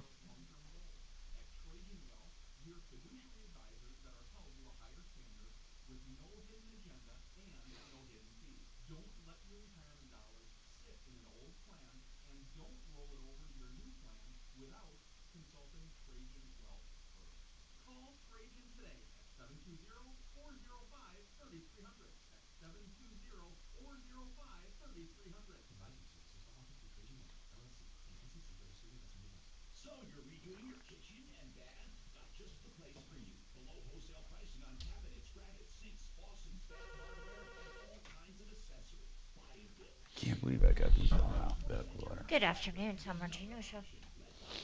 Did you get it? Mm-hmm. Hello, Tom Martino Show.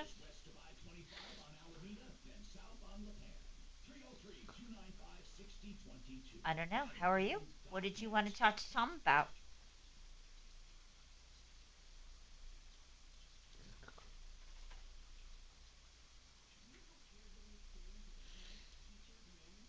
You do know you called the live radio show and you're on the radio right now? He's on live. Okay.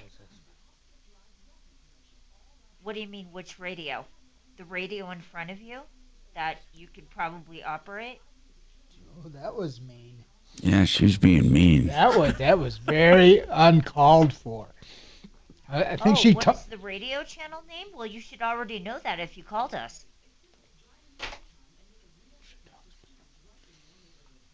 Crap. She talks that way about me all the time when I'm not here. No. Overseas, stupid. Jeez. Oh, come on! It might be a great. A lot more of those, by the way. I don't know what's going on. Because they're seeing our name and our number everywhere. I don't know. Well, I don't know I'm doing a lot of different. I'm doing a lot of different. Highly annoying. Yeah. Well, what did they want? I mean, get them on. I don't give a shit. What did they want? It's a call center. Oh, Somebody I'm who sorry. barely I'm sorry. speaks English. Okay, now I realize what you're talking about. Okay, I didn't know that. And I have a question for Brian, Tom. Did that go up? Holy shit! Did I get? Yeah. What? It's about taking my kids off my insurance. Oh, okay. And okay. To reduce We'll do my it next liability. hour. Yeah. We'll do it next hour.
So.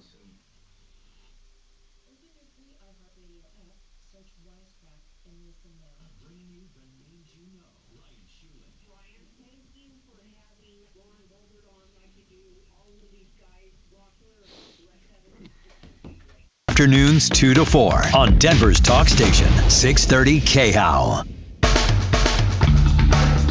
Hi, Tom Martino here. We have Brian Burns from Compass Insurance Group. We've been doing some insurance checkups. Do you have any examples? Yeah, I do have. Go ahead, sir. Yep, one of them I just wanted to share here because we were talking about the HO6s. Yeah. We had someone call in. HO6s, we should explain. I'm sorry. Condos. Yep, condo insurance. So they have auto and condo insurance. And I'm sorry, they did not tell me who they're with. Okay, but it doesn't matter. But they sent over their policy. And we were able to, one of the agents was able to read it for them and find that even though they had a $25,000 limit for loss assessment, their policy has a sub limit if it's an HOA deductible, and they only cover it for $1,000. So if they were given an assessment from their HOA for a new roof or something along those lines, and it's because of their deductible, which is almost every loss assessment you'll ever see, their policy will only cover them for $1,000, even though they purchased $25,000 of loss assessment. Okay, Does that make sense? Yeah. So we found them a new option for auto and home. They were paying a total between auto and home. They were paying about $5,000 a year. Oh my God. We got them auto and condo insurance for $4,200, give or take, a year, and we have $25,000 without that limitation. Right. So if they do have a loss assessment, they'll have coverage. Wow, that's incredible. Do you have any others? Give me just. Okay, now, come back to me Bo, next you have a post. question. Is it you that had a question for Brian? Yes. So, Brian, I have two daughters. Mm-hmm. One's 23, one's 26. I've been paying for their insurance, auto insurance. So I'm trying to figure out a way to reduce my liability because I have a big umbrella, and one of my daughters is quite the lead foot. She doesn't have any tickets or anything, but I want them to have I want to give them adult experiences, and they need to get their own auto policy. So my question is, the vehicles are in my name. Do I need to transfer the vehicles into their name in order to get an auto policy? Yeah, so the insurable interest has to be there in order for someone to have their own policy. So you would need to transfer that ownership over to them for them to have their own insurance policy. Now, I would still say, and they're in the household? That's the other thing. They still live with me. Is that an issue for getting... It is. Here's the issue. If you take them off your policy and they live in the household, your insurance company will require that you exclude them. In other words, you will have no coverage if they were to ever borrow your car, use the car, and vice versa on their policy unless they list you. Anyway, we got more coming up on All the right. Troubleshooter Show. 303 Martino, 303-627-8466. Get your calls in for problems, questions, and complaints.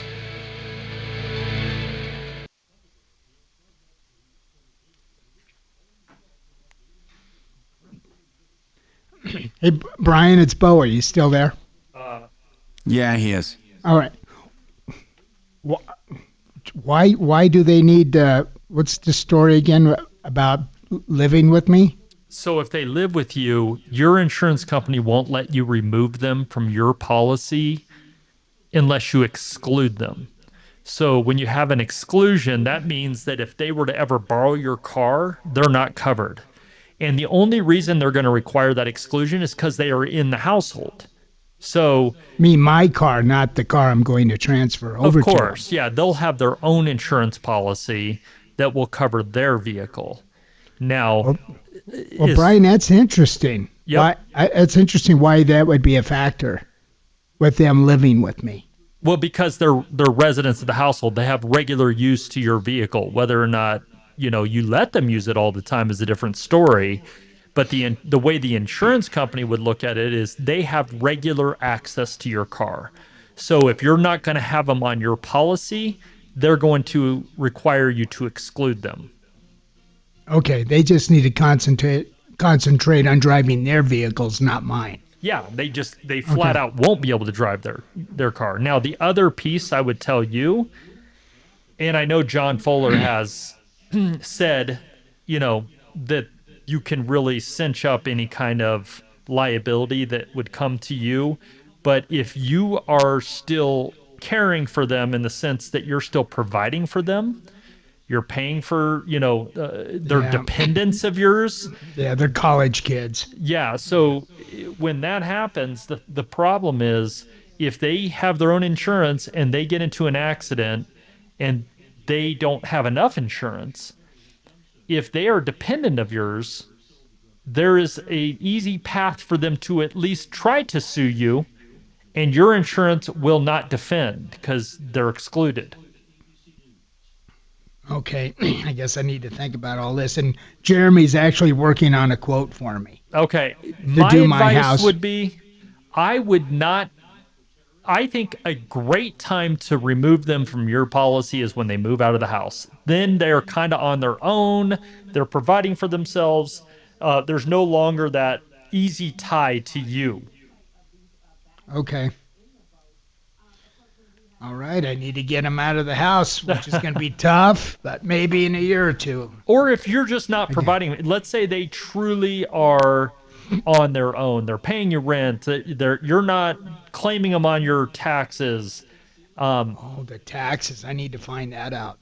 Yeah. Maybe I can make them pay me a little rent every month. Yeah, if they are truly independent, then I would stop short of telling you you're fine to do it, only because people can sue you for anything, and if they're excluded on your policy, it's clear your insurance won't defend you in that case. Okay. All right, it sounds good. Thanks, Brian. Yep. It's good advice. For sure.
This week on Red Pilled America, everyone wants to be rich, but how should we define wealth? To find the answer, we tell the story of an admitted shopaholic and how her obsession reveals the true definition of being rich. Listen to Red Pilled America on the iHeartRadio app. That's Red Pilled America.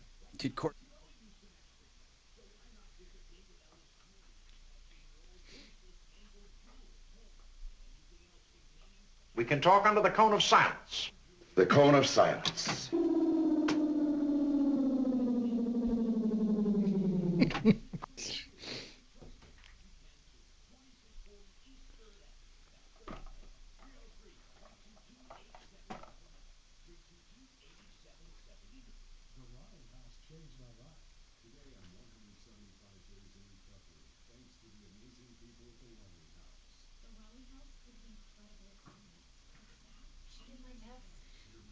What's that?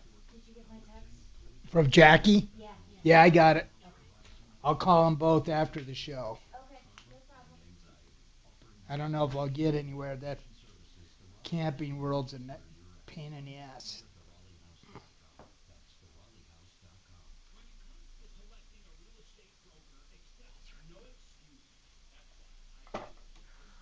Camping World is where you go to ruin your vacation.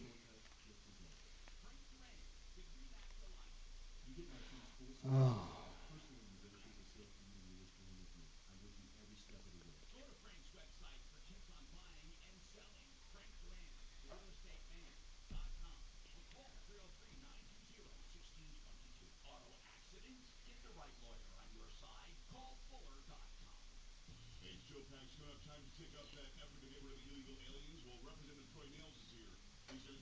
Move Act and a lot more. Plus, Senator Marsha Blackburn running for governor now of Tennessee on the Joe Pag Show.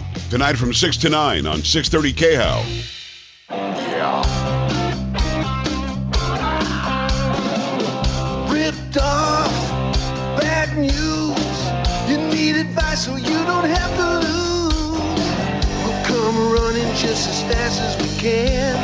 Troubleshooter's gonna help the common man.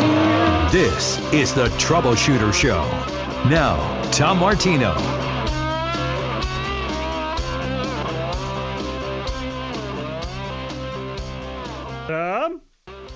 Hello, Tom Martino here. Welcome to the show. I've been here 45 years, solving your problems, answering your questions, taking your complaints.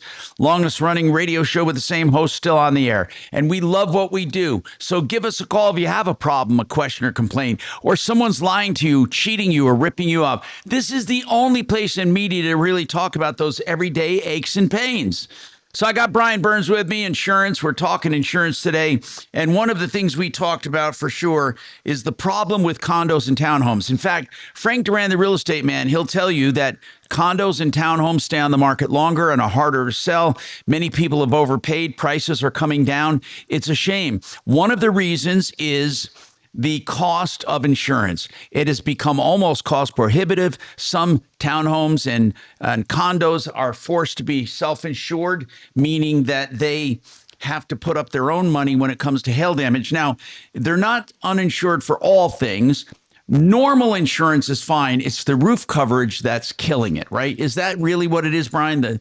The roof coverage? It's really the special assessment. Yeah, so it's the roof coverage. Yeah, exactly. Which ends up being such a big deductible that they have to assess the owners. Yeah, the HOAs have no control over this. The insurance companies that will insure these HOAs will not do it. They're requiring 5-10% deductibles of the dwelling limit. So that could be $1 million deductible.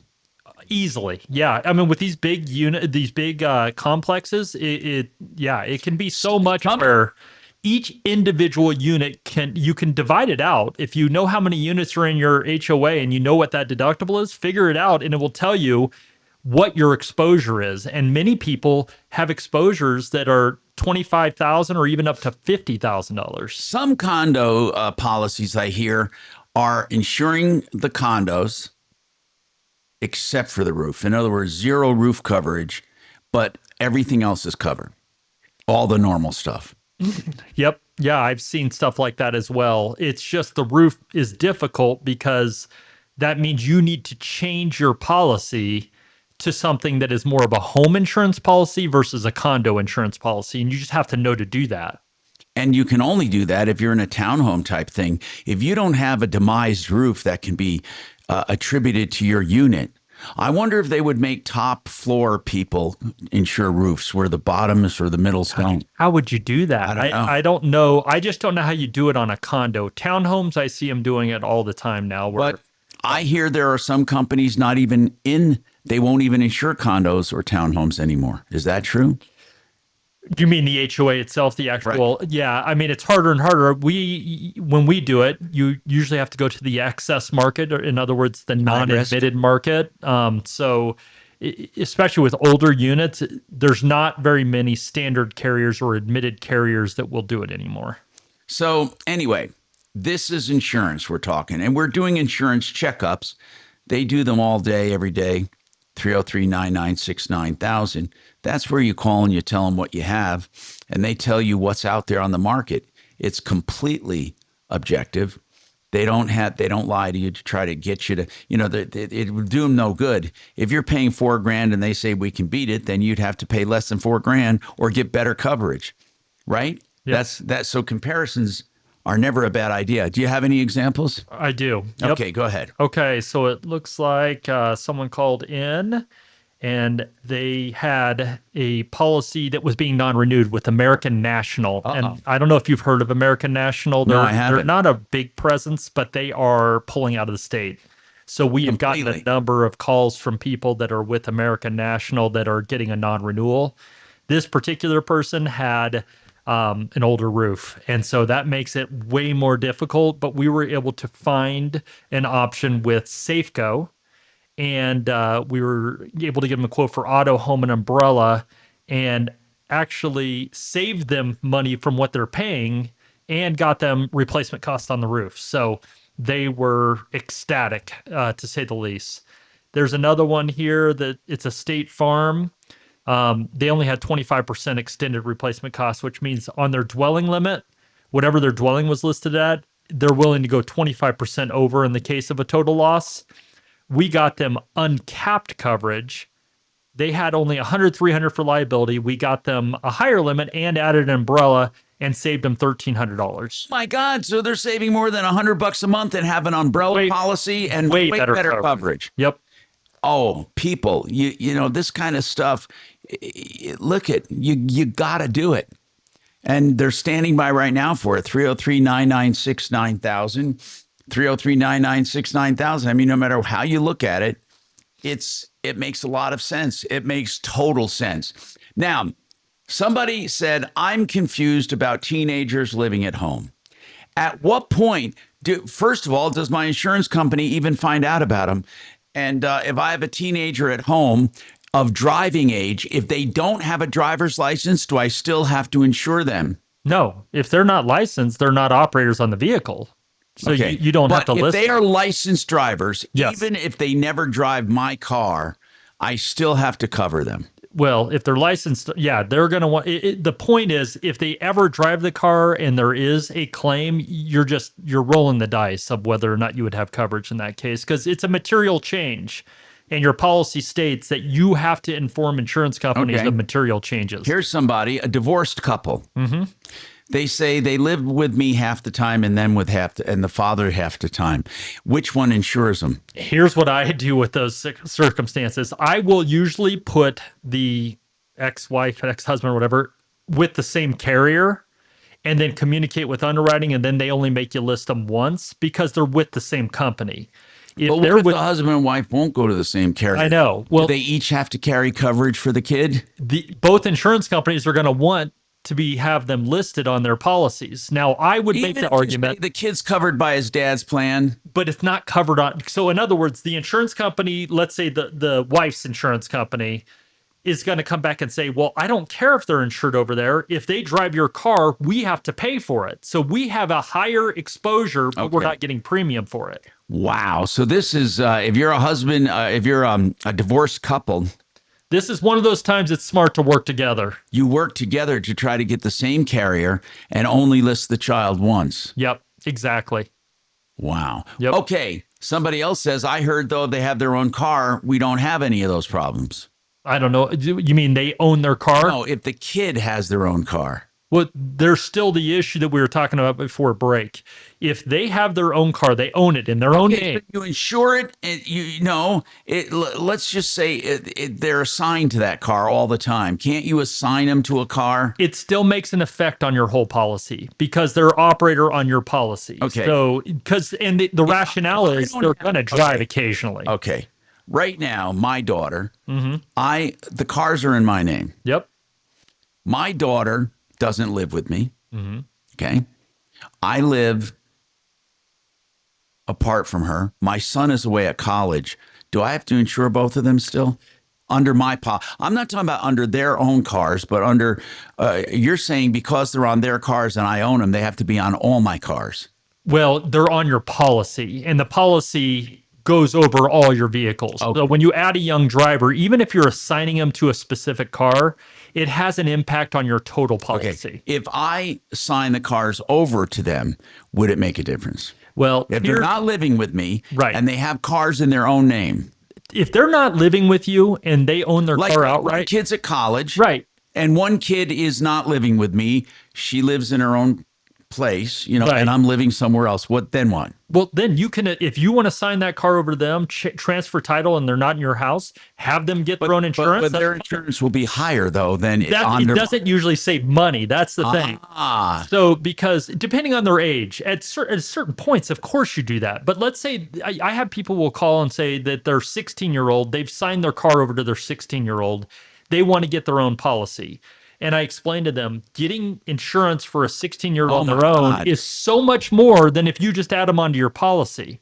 Okay. So there's not a way to kind of like beat the system on this one. All right. Somebody wants to know about an EV vehicle. Are they more to insure or less? Depends on what EV vehicle you're referring to. Wait. What do you mean by that? Well, so Teslas are more expensive to insure because if something happens to them, there's not a bunch of parts out there. But what about? Well, Hyundai is, I'm saying, like a Hyundai. Well, Kia. What about other EVs? What I'm saying is they very well might have more availability for repairs than what a Tesla. You have to go to a Tesla shop to have it repaired. So you're saying that Teslas are more? Oh yeah, Teslas are expensive to insure. More? They are quite a bit more. Now, I like the Model Y and some like what you're referring to. There's so many more of them out on the market that parts are a little bit easier to get. But some of them, like the X, X or even the Cybertruck and those kind of things, they're expensive to insure. Twice as much as a regular car of their Vesta? What? Yeah. What? So if you take like my SUV, Mm-hmm. if I got an X as opposed to the Beamer, I could pay twice as much? Maybe not for a BMW because BMWs are very expensive to repair as well. But let's say you're talking about something that is like a Hyundai. Yeah. And then you're talking about the Model X. Part of that is the cost itself is double. Okay. So, Yeah, man, I'll tell you, it's getting to be pretty difficult as far as insurance in general. Are there any states more expensive to insure? And if I own a home in another state, can I live part-time? They're talking about splitting their residency and then insuring in the cheaper state. Is there such a thing as doing that? It just matters where you're registering the car. So you have to insure it in the state where it's registered. And the state will require that. Like if you went to Colorado, you register your car in Colorado, and you go to the DMV to register it, and you have Arizona insurance, they're going to say, nope, you got to have Colorado insurance. Same thing if you're in Arizona. Go to Arizona for a few months out of the year if it's registered If here. you have a house there and they're allowing you to register the car there, then there's no problem getting insurance in Arizona. That's fine. Okay. 303-713-TALK, 713-8255. We got more right after this. I want to tell you first about Renew Home Innovations. Somebody asked about that again. They do complete showers, okay? They replace the tub and the shower combo for that beautiful one I talked about with porcelain walls. They're absolutely fabulous, and you have years to pay or months, several months, maybe more than a year, without interest. They do them in 2 or 3 days. That's how fast, but they're custom made. RenewHomeInnovations.com, 303-904-2000. There's a lot to be considered with it. Good morning. Welcome to today. From back to school to tackling your to-do list, the Today Show is your best start to the day. It's a new season, and every morning we're here to help you take it all on. This week, football is back on Today. Let's go! We'll take you inside the NFL season kickoff as Savannah gets fired up in Philly with the Super Bowl champion Eagles. And from the creators of The Office, the cast of The Paper joins us live. Watch the Today Show this week on NBC. Okay, discountbath.com is a name you should take seriously because you will get a discount with the baths, and they want you to put them to the test. In fact, they're so confident they'll give you prices without coming to your home. If you go to discountbath.com, you get a download link, an upload link where you can upload video. So take some video with your smartphone of where you want, what you want to do in the bathroom. I want to move this sink. I want to do a double vanity. I want to have a walk-in shower. I want to have this. I want to have that. Or go to the basement where it's roughed in, or go to your master bathroom or the Jack and Jill, whatever. You narrate what you want. They'll send you a price. That's how confident they are that their prices are great. Not only that, but they will gladly talk to you if you want them to. But they say this: less profit, more discount for you. discountbath.com, 720-979-2322. Hey, if you're looking for a solar system for a commercial operation, and before you say, wait a minute, what do you mean commercial? Well, if you're a landlord, that's commercial. If you have a strip mall, that's commercial. If you have even bed and breakfast, maybe you have a home-based business, agribusiness, you can get commercial systems. And the reason commercials are so attractive, commercial solar systems from redrocksrs.com, Red Rocks Roof and Solar, is because they have grants available through the government that they can help you pay for almost all of it, sometimes 100% of it. They also have programs where you can sell back to the government, or back to the grid or to end users and make money, actually make a profit. Give them a call to find out more. 303-704-2449. No, it's not too good to be true. Your solar system can make you money. 303-704-2449, redrocksrs.com.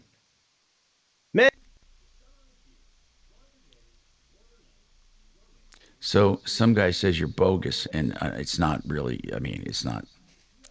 I'm going to read it, and we're going to talk about it. And I knew people would say something like this.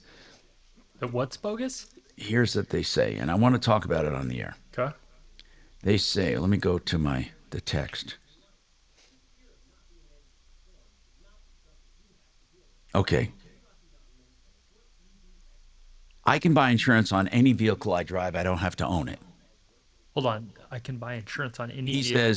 says he is wrong about having to own the vehicle to get it insured. Okay. Well, we can talk about it. Okay. The other one is this guy, he's only recommending what insurance he wants, not what the law is. Anyone I give my keys to with a valid license is automatically insured and covered by my policy. Yeah, we can talk about that. Okay, good. Yep. And I said for occasional use, but not for regular use. Yeah.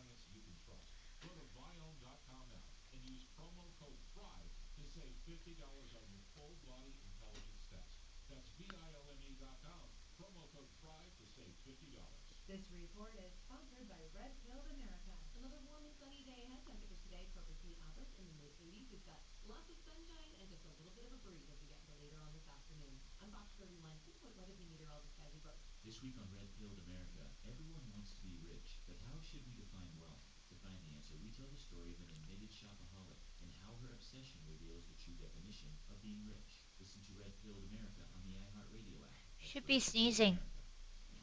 I did earlier. No. Should be sneezing. Trajan Wealth, your trusted local fiduciary advisors. TrajanWealth.com.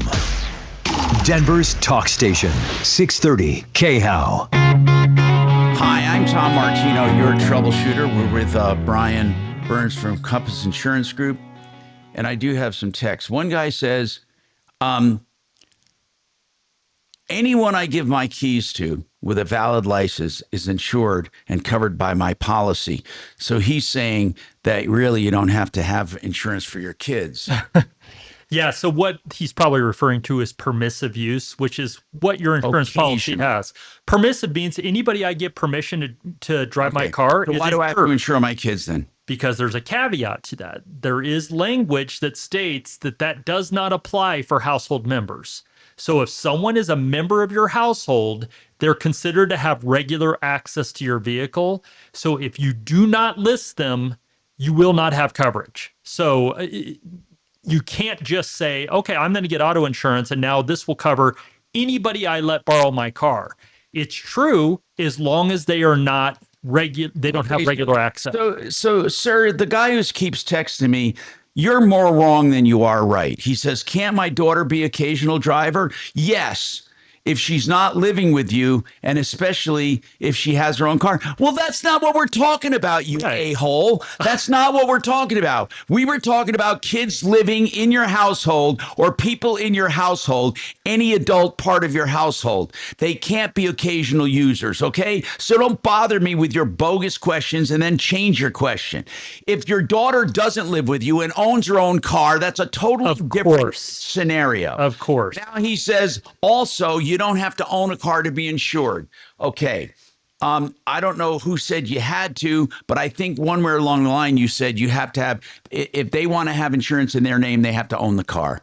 So the way it works with insurance, especially for let's be specific, physical damage coverage, so damage for coverage for the vehicle itself, collision and comprehensive, you need to have an insurable interest in the car, meaning you have to have some sort of ownership of the vehicle. So you can't just insure a car. You can do if let's say you're just looking for liability, you can do a non-owner's policy if you don't own the car, but those are limited to vehicles that you don't have regular access to. So if you have regular access to the car, then a non-owner's insurance policy, which means I'm borrowing people's cars and I just want to have coverage, or I'm renting cars. You can buy one. You can do that, but if you have regular access to a vehicle, then that doesn't apply. So when would someone buy what's called non-owners? They rent cars all the time. They go and rent vehicles, and they don't want to have to buy the insurance from the rental car.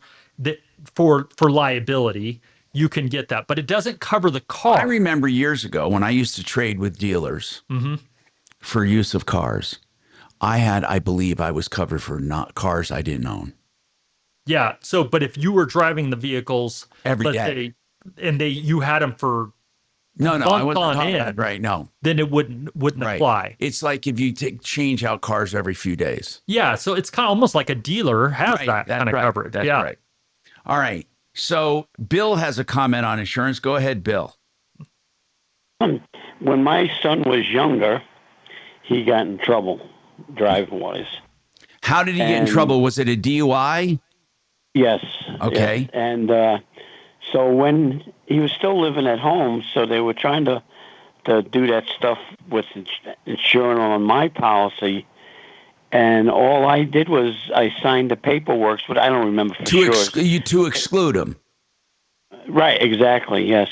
Yeah, you can actually exclude a driver with a special affidavit, but some companies I heard don't allow that. Oh, I can exclude a driver. They won't always do spousal exclusions, but they will allow you to exclude your kid. They will. But you just have to know if anything happens and you get sued because of your kid, there's no coverage. No. So, Bill, thank you very much. Also, You're right. You're right, Bill. You can exclude people. Yeah. Did you have anything else, Bill?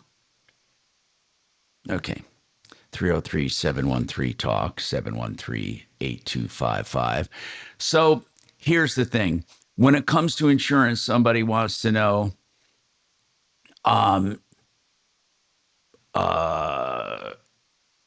what happens if you have an umbrella policy? Does that ever help in any of these cases?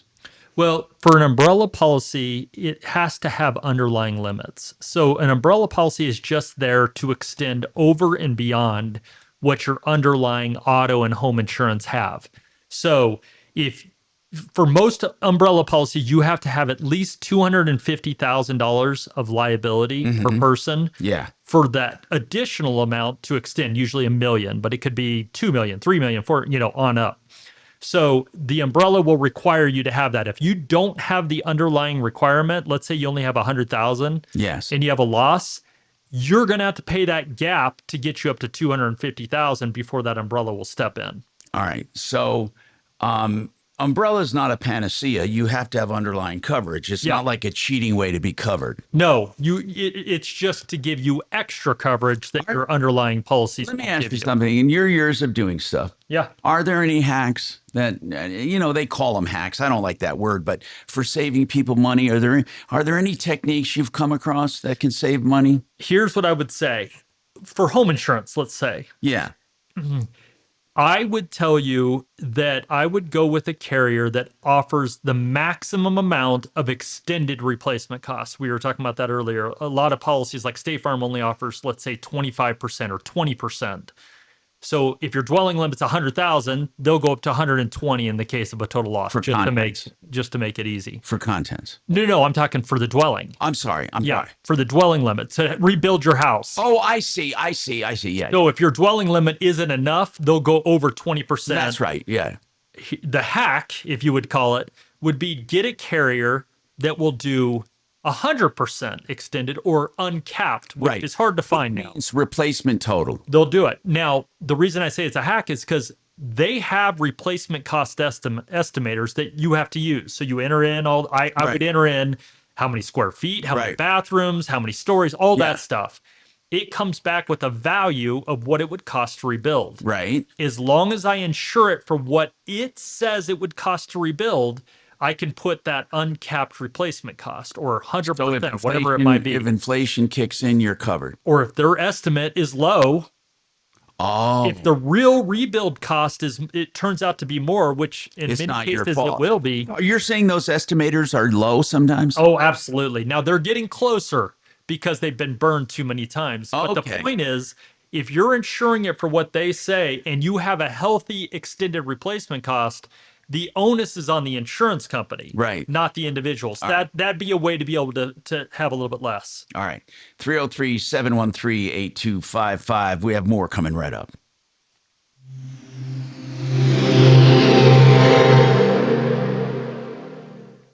This is Denver's Talk Station with Tom Martino now. Michael Brown tomorrow morning at 6:30 KHOW Denver. Now, Impact Traffic. From the Superstar Car Wash Traffic Center. This report is sponsored by Arroyo Grande with Raymond Arroyo. Pretty easy driving throughout the Denver Metro for the 1 o'clock hour. I-25 north and southbound back to highway speeds after a busy morning. 6th Avenue eastbound, some stop and go on the off-ramp to I-25 southbound. Nothing out of the ordinary there. Slow traffic starts at Federal.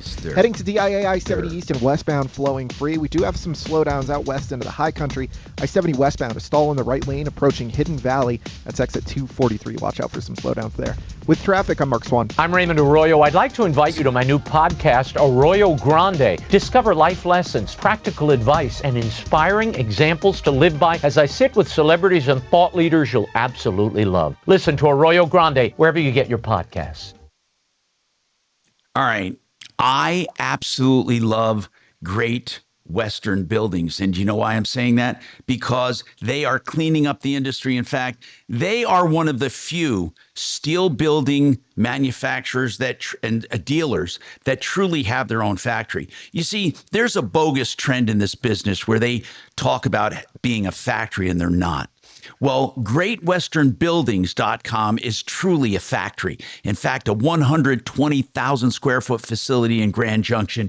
They employ 150 people, 100% American steel, no brokers, no middlemen. You deal direct with this family owned and operated place. You get lifetime on the steel, lifetime warranties. You get a 40-year paint warranty, galvanized secondary framing. Listen, this is a place that can't be beat.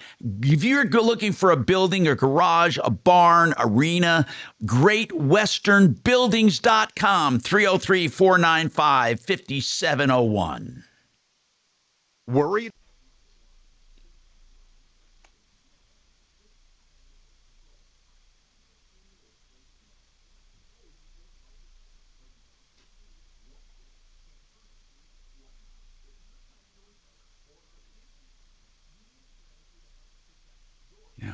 So anyway, they're really good people, man. Yeah, and the academic. You see, the Biden administration sued the shit out of them for DEI. We're trying to close them, hurting them. Trump dropped all that shit. These people are thriving. They have 35,000 students on campus. Have you?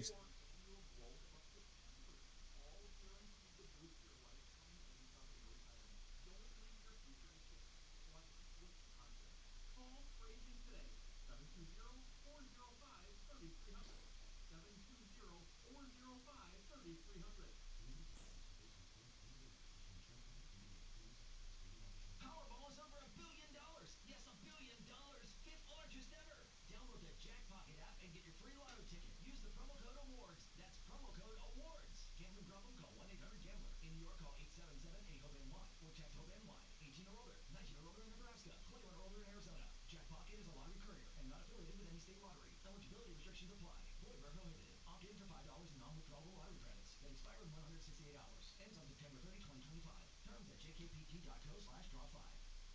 definitely going to be late for the concert. I feel like we should be there by now. I'm just taking a little detour. I got to fill up my gas tank, and I know this place a couple towns over where the gas is cheaper. Are you serious? We're going to be late for the concert because you're driving out of the way for cheaper gas? Just use Upside. What's Upside? Upside is the free cashback app that gets you real cash back for every gallon of gas you buy. Wait, I can get cash back just for buying the gas I need anyway? Yes, I use it all the time, and I've made around $200.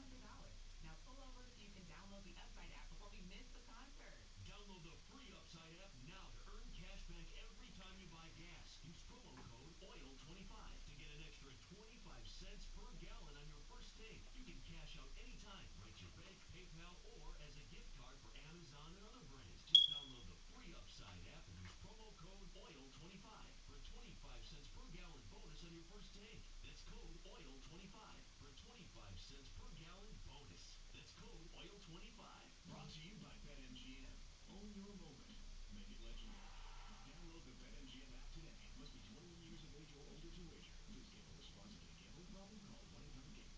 A wave of new wealth awaits you with honest answers on how to make real estate investments the smart way, fully managed, safe, and secure. Find out more on the Vesta Turnkey Show, Saturday mornings at 8 on Talk Radio 630 KHOW.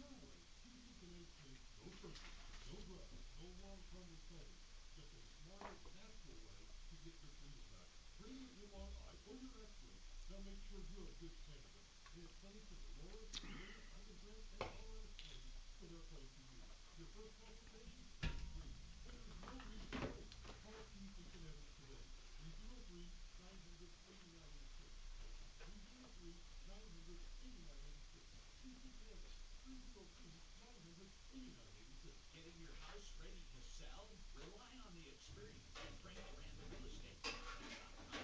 Is your home very prior to selling? I have the experience and great local connections to help you determine which items are cost effective. We will detail which simple, easy steps you can make to enhance your home decor. I'm with you every step of the way. I'm consumer advocate Tom Martino, urging you to use Frank Durand, the realestateman.com. With Remax Alignment at 888-920-1652.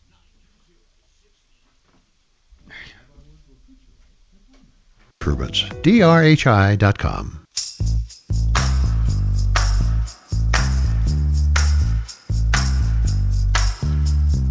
Hi, Tom Martino here, 303-713-TALK, 713-8255. So we have a lot of insurance inquiries. Somebody wants to know the number for the insurance checkup. It's 303-996-9000. And somebody said, what is the most expensive vehicle that you know of to insure? I would say the most expensive would be like a Rolls Royce or something, obviously, right? It goes by the value of the car. Okay, so what do you think? It does go by value of the car. So there's a lot of insurance, a lot of vehicles that a standard company won't even insure. Once it gets over $150,000, oh, really? You have to go to a specialty company that really does like that. Some of the Bentleys and all of those? Yes, you're going to find that those are with carriers like Chubb, Pure, okay, Berkeley, those that specialize in high value homes and high value cars. But it is a component, obviously, of the value of the vehicle. The other part of it is how much damage occurs when you do get into an accident, but also how fast they go. So I would say something closer to, one of these vehicles that can go 0 to 60 and, under 2 seconds. Okay. Those are the ones that also liability-wise, what would be the most expensive? Liability-wise, I would think the higher the performance. Higher the performance and how much damage they would cause. So I'm spacing the name. There's a vehicle that is it's almost like a tank. It has my son would know the name of it right away, but they're $400,000 cars. Okay. But they are like bulletproof. But if they were to run into something, they are going to cause so much damage that the liability portion of it Is would higher. be really high. Yeah. Okay. So, but EV cars in general are more expensive, you're saying? In general, again, because they are the parts to repair them are more difficult to come by, more expensive, but just the loss of use, the time that you can't get the car fixed in a adequate amount of time. And again, collision coverage is not required ever. Uninsured motorist is not required, which but really collision is required if you have a loan. Right. Yeah. By the lender. Yes. If you have uninsured motorist coverage or underinsured, you really should have the limits that match your losses. In other words, a lot of people just have it, but they don't have enough limits, because then there's not worth having, because the whole idea is that most people are either uninsured or underinsured. Right. I find this more common than not, especially when people are like with a Geico where they've done their insurance themselves. Yes. What you'll see is they'll have, let's say, $250,000 of liability, bodily injury liability that covers other people, but they'll have $25,000 of coverage for uninsured motorists, which is what covers you. That's right. And it covers you what? Is it like 60%? What is the percent of people driving without insurance? Oh, gosh. It's like 30 or 40%. Yes, it's really high in Colorado. So if someone there's a 30 or 40% chance you're going to have to use your own coverage. Yes. So so what you're saying is don't cheap out on covering yourself. Right. The same with MedPay. Right. Well, MedPay is different. For me, it's different. I know attorneys will push really hard to have the highest limit of medical payments. The problem with medical payments for me is that everybody tries to get it. So if you get into an accident, if you go to your health insurance, for instance, every time you sign in, it's going to ask you, is this a result of a car accident? Because they want to get those medical payments. Make you use your medical payments They'll first? file it for the insurance company and try to take that med pay before you even get a chance to. If you get an ambulance, they're going to try to get it. Your insurance will subrogate against MedPay? I didn't think they could. They'll pay out medical payments, a no-fault coverage. So if for some reason the health insurance goes after that insurance, that med pay they're going to try to get right away. So, but uninsured motorists they can't get to. But because it requires, going through the whole process.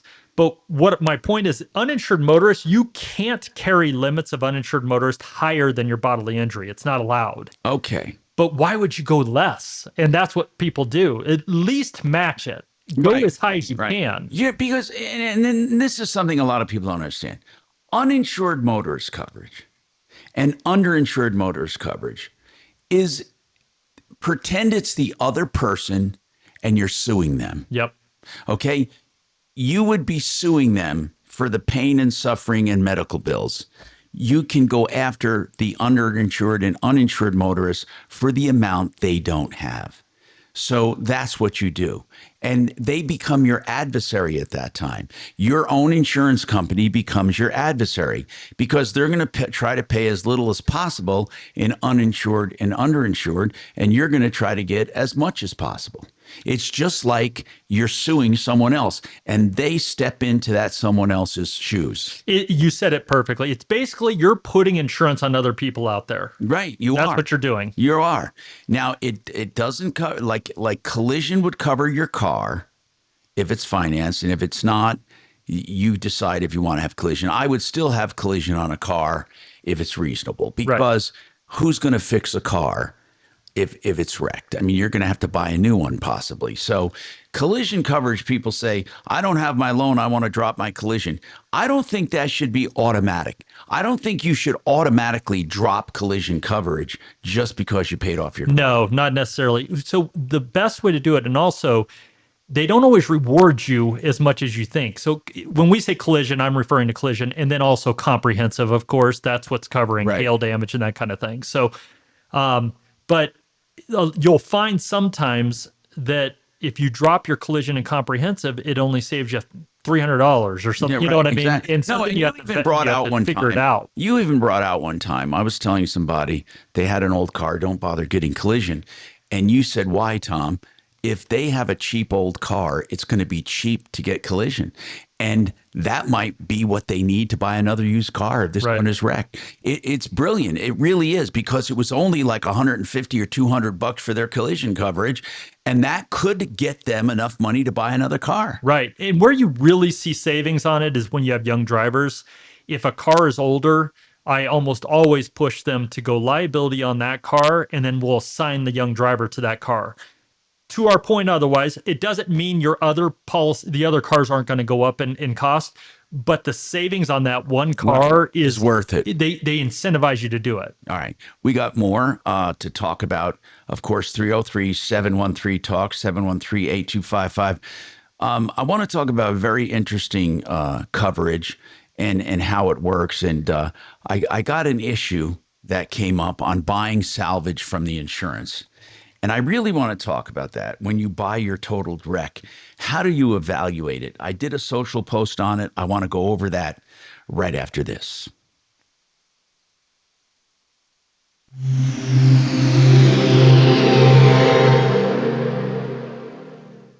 Now, Impact Traffic. This report is sponsored by Red Pilled America. Pretty easy driving throughout the Denver Metro for the 1 o'clock hour. I-25 north and southbound back to highway speeds after a busy morning. 6th Avenue eastbound, some stop and go on the off-ramp to I-25 southbound. Nothing out of the ordinary there. Slow traffic starts at Federal.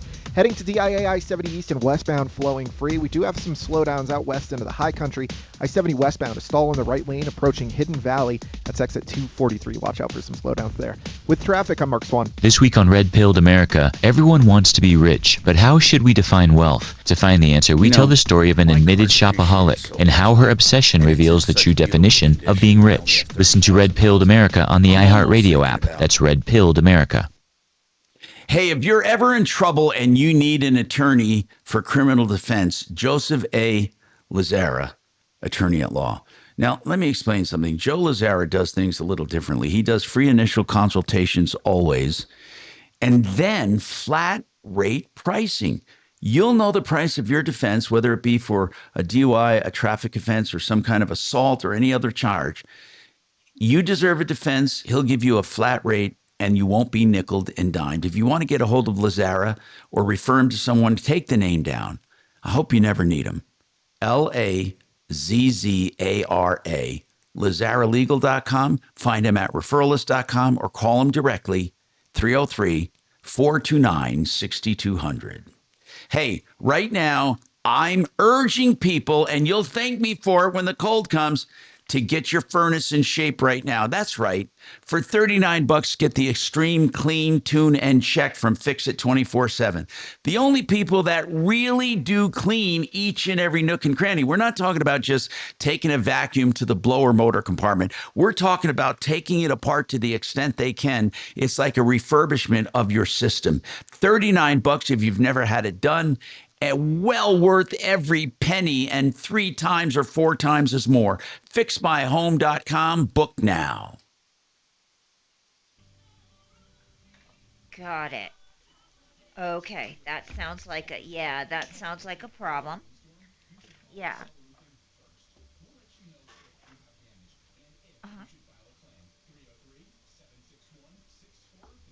Oh, their insurance? Are you talking about their insurance? You know what I wonder? What possesses people, seriously? But did you get their on insurance? text? Because weren't they like first time out, for just the texting accident? you for the first time, or Yeah. to be mean and nasty. No, I mean, I No, I wonder know. what, like to call you a loser and to be like an asshole. Like, what possesses people to do that? Like, It's, do they? it's the same issue with like comments on a social post. The people that there are times where you see it where they are just so terrible. I mean, what they say I is understand. so terrible. You wonder, why are people so nasty? I don't know. Even when you're disagreeing politically, why do people get so fucking nasty? I don't know, because they wouldn't talk that way to you in person. No, that's true. but because they're keyboard warriors. Yes, because they're anonymous. It's unbelievable. And that's where you had the body damage looked at? So the way Tesla does my trade-in is they. Are you talking for your Mercedes or my BMW? If I traded in on a Tesla, uh-huh, they won't lease your Tesla with more than you can only put a certain amount of money down. Okay.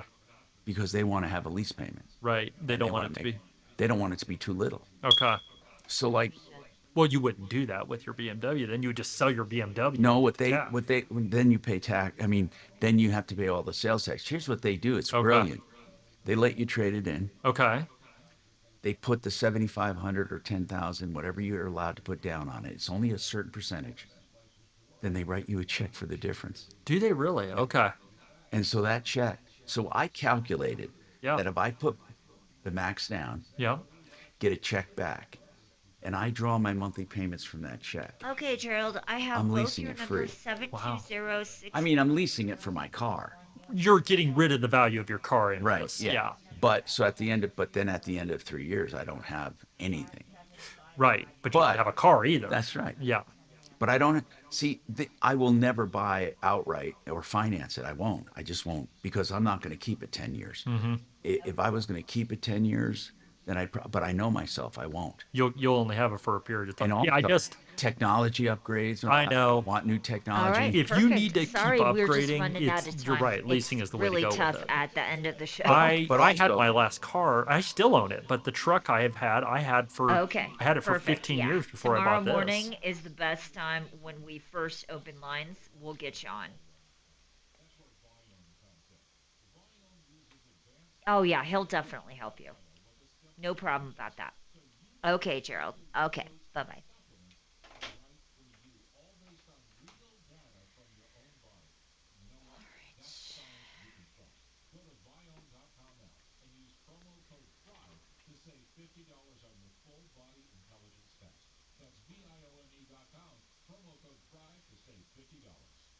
You know the.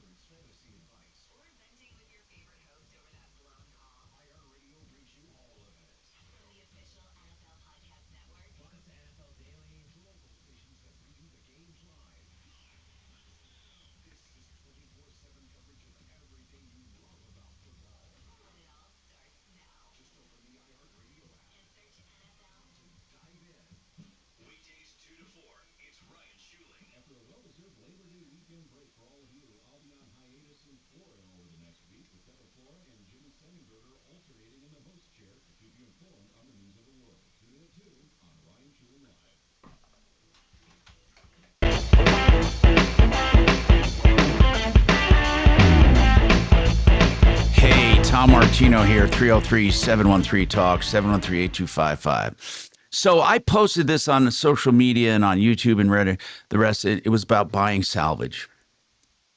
So a lot of people, when their car is damaged, insurance, if it's older, or even a newer car, if it's extremely damaged by hail or something, they'll say, we want to total it.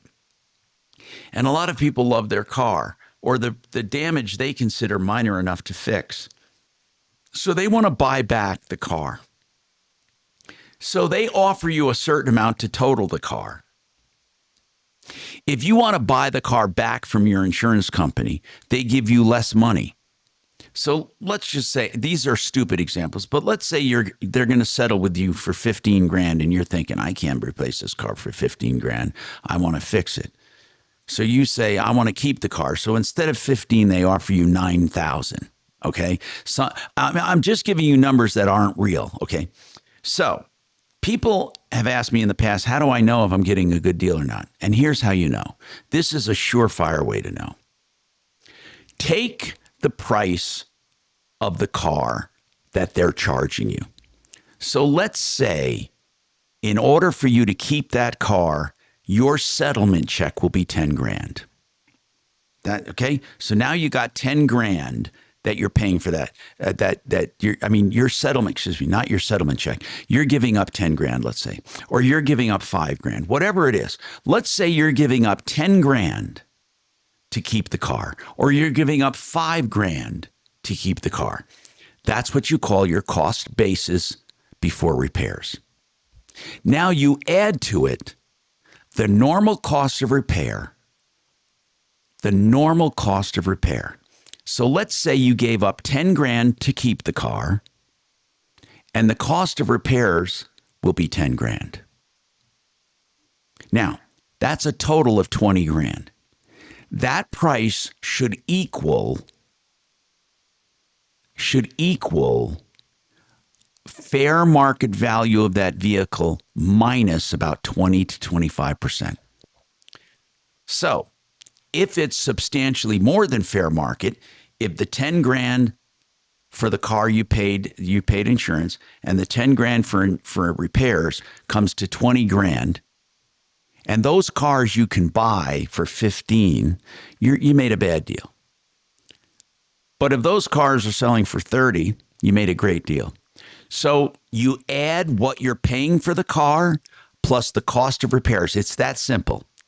And that gives you what would be the normal retail of that vehicle. Then the reason I say to take 20 to 25% off is because it's been in an accident.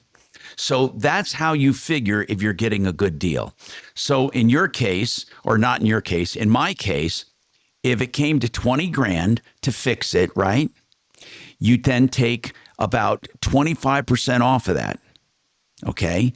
You could take 20, but let's say 25%. That's $5,000. So that car, you shouldn't pay more than $15,000 for that car. I mean, it should be equal to about, not 15, the normal price. So if that car's selling for 25, you take 25% off of that to figure if you're paying all right for the salvage.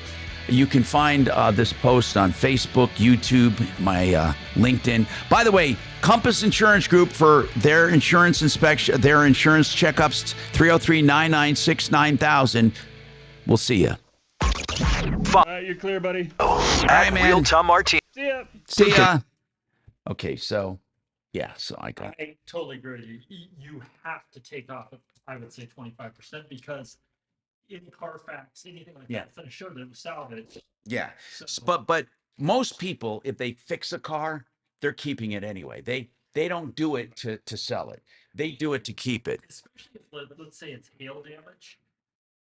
Yeah. A lot of people won't even fix it because they'll just say the car works great. I don't care what it looks like, and then you're just doing liability only anyways. So there's your thing back. Oh yeah. You don't need it. You don't need an extra. Put on it. Okay, tell me when this picture's straight. Yeah.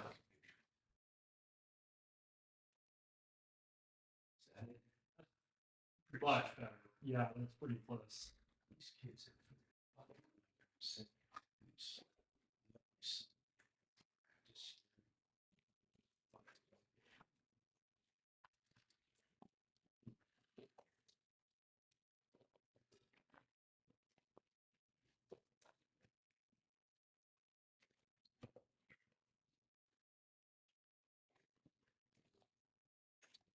and no. I let them use this kit when they're doing their practice. Yeah. And he just fucks it up so royally. The drummer that used it, I'm kind of pissed at it. Is the drummer pretty good? Yeah, he's a good drummer. But so that's why I'm even more pissed at it. Yeah, so he should know better. So anyway, bro, tell everything I pray for every time I pray for myself. I love it. We're praying for you, man. I'm so glad to see your Can you believe what I've been through? Oh. Of course, you guys have been through it too. So it's like, It's looking back at it, it's crazy, isn't it? and isn't it funny when both she went through it substantially sooner than You mean what? Yeah. and then how many months later was I diagnosed with her? You were a good Year. Yeah. God, it was amazing. She goes, we're coming up on 2 years from her as of the time that we on the colonoscopy. It's almost been 2 years. But you're looking good, man. I'm feeling great, but you don't think that the radiation will be that bad? I really don't. It's that chemo I gotta do with it that pisses me off. Yeah, I don't know. You said that it's pretty minimal, though, right? Yeah, they say it's nothing, is what they say. And I said, yeah, doc, you know who says nothing? People who don't have it done. Right, who's not doing it. Compared to what you've already experienced, I'm sure it is nothing. Yeah, that's. You know, radiation is crazy because it's like They said it'll take me longer to get insured. Yeah. I mean, she's part of me. To get it Longer part of it. Yeah. But the problem is it's every day. She did. That's what every day for 6 weeks. Yeah. That's what they said. Every day for 6 weeks. It's quick though. It is quick. I'll tell you that. Yeah. The greatest thing accomplishment, because it's the kind of thing that once it's behind you, I bet you quarter. But did she feel like a little threatened by like a time bomb? I hate to put it that way, but you know, I think, or is she just having faith? I think that it's just a normal thing that every time she goes in for a restraint scan, we're always you're running, you're praying, you know. And it's just because they'll tell you what is it, 3 or 5 or something like that. It's gonna come back. It's usually that time. And she's up on what right now? Oh, she's only a year out from surgery. So she's got a long way before you feel more confident. So, God, she really attacked that son of a bitch. She did. She was stage 1. 4. Yeah. That is a miracle. Stage 4. Now, when they actually did the surgery, they said they might redefine her as stage 3 because where it had spread, they thought it was completely outside the area, but they think that you could define it as being within the area. So she might have been stage 3, even though she got diagnosed at stage 4. And yours is just you didn't spread at all, did it for you? Your cancer didn't spread.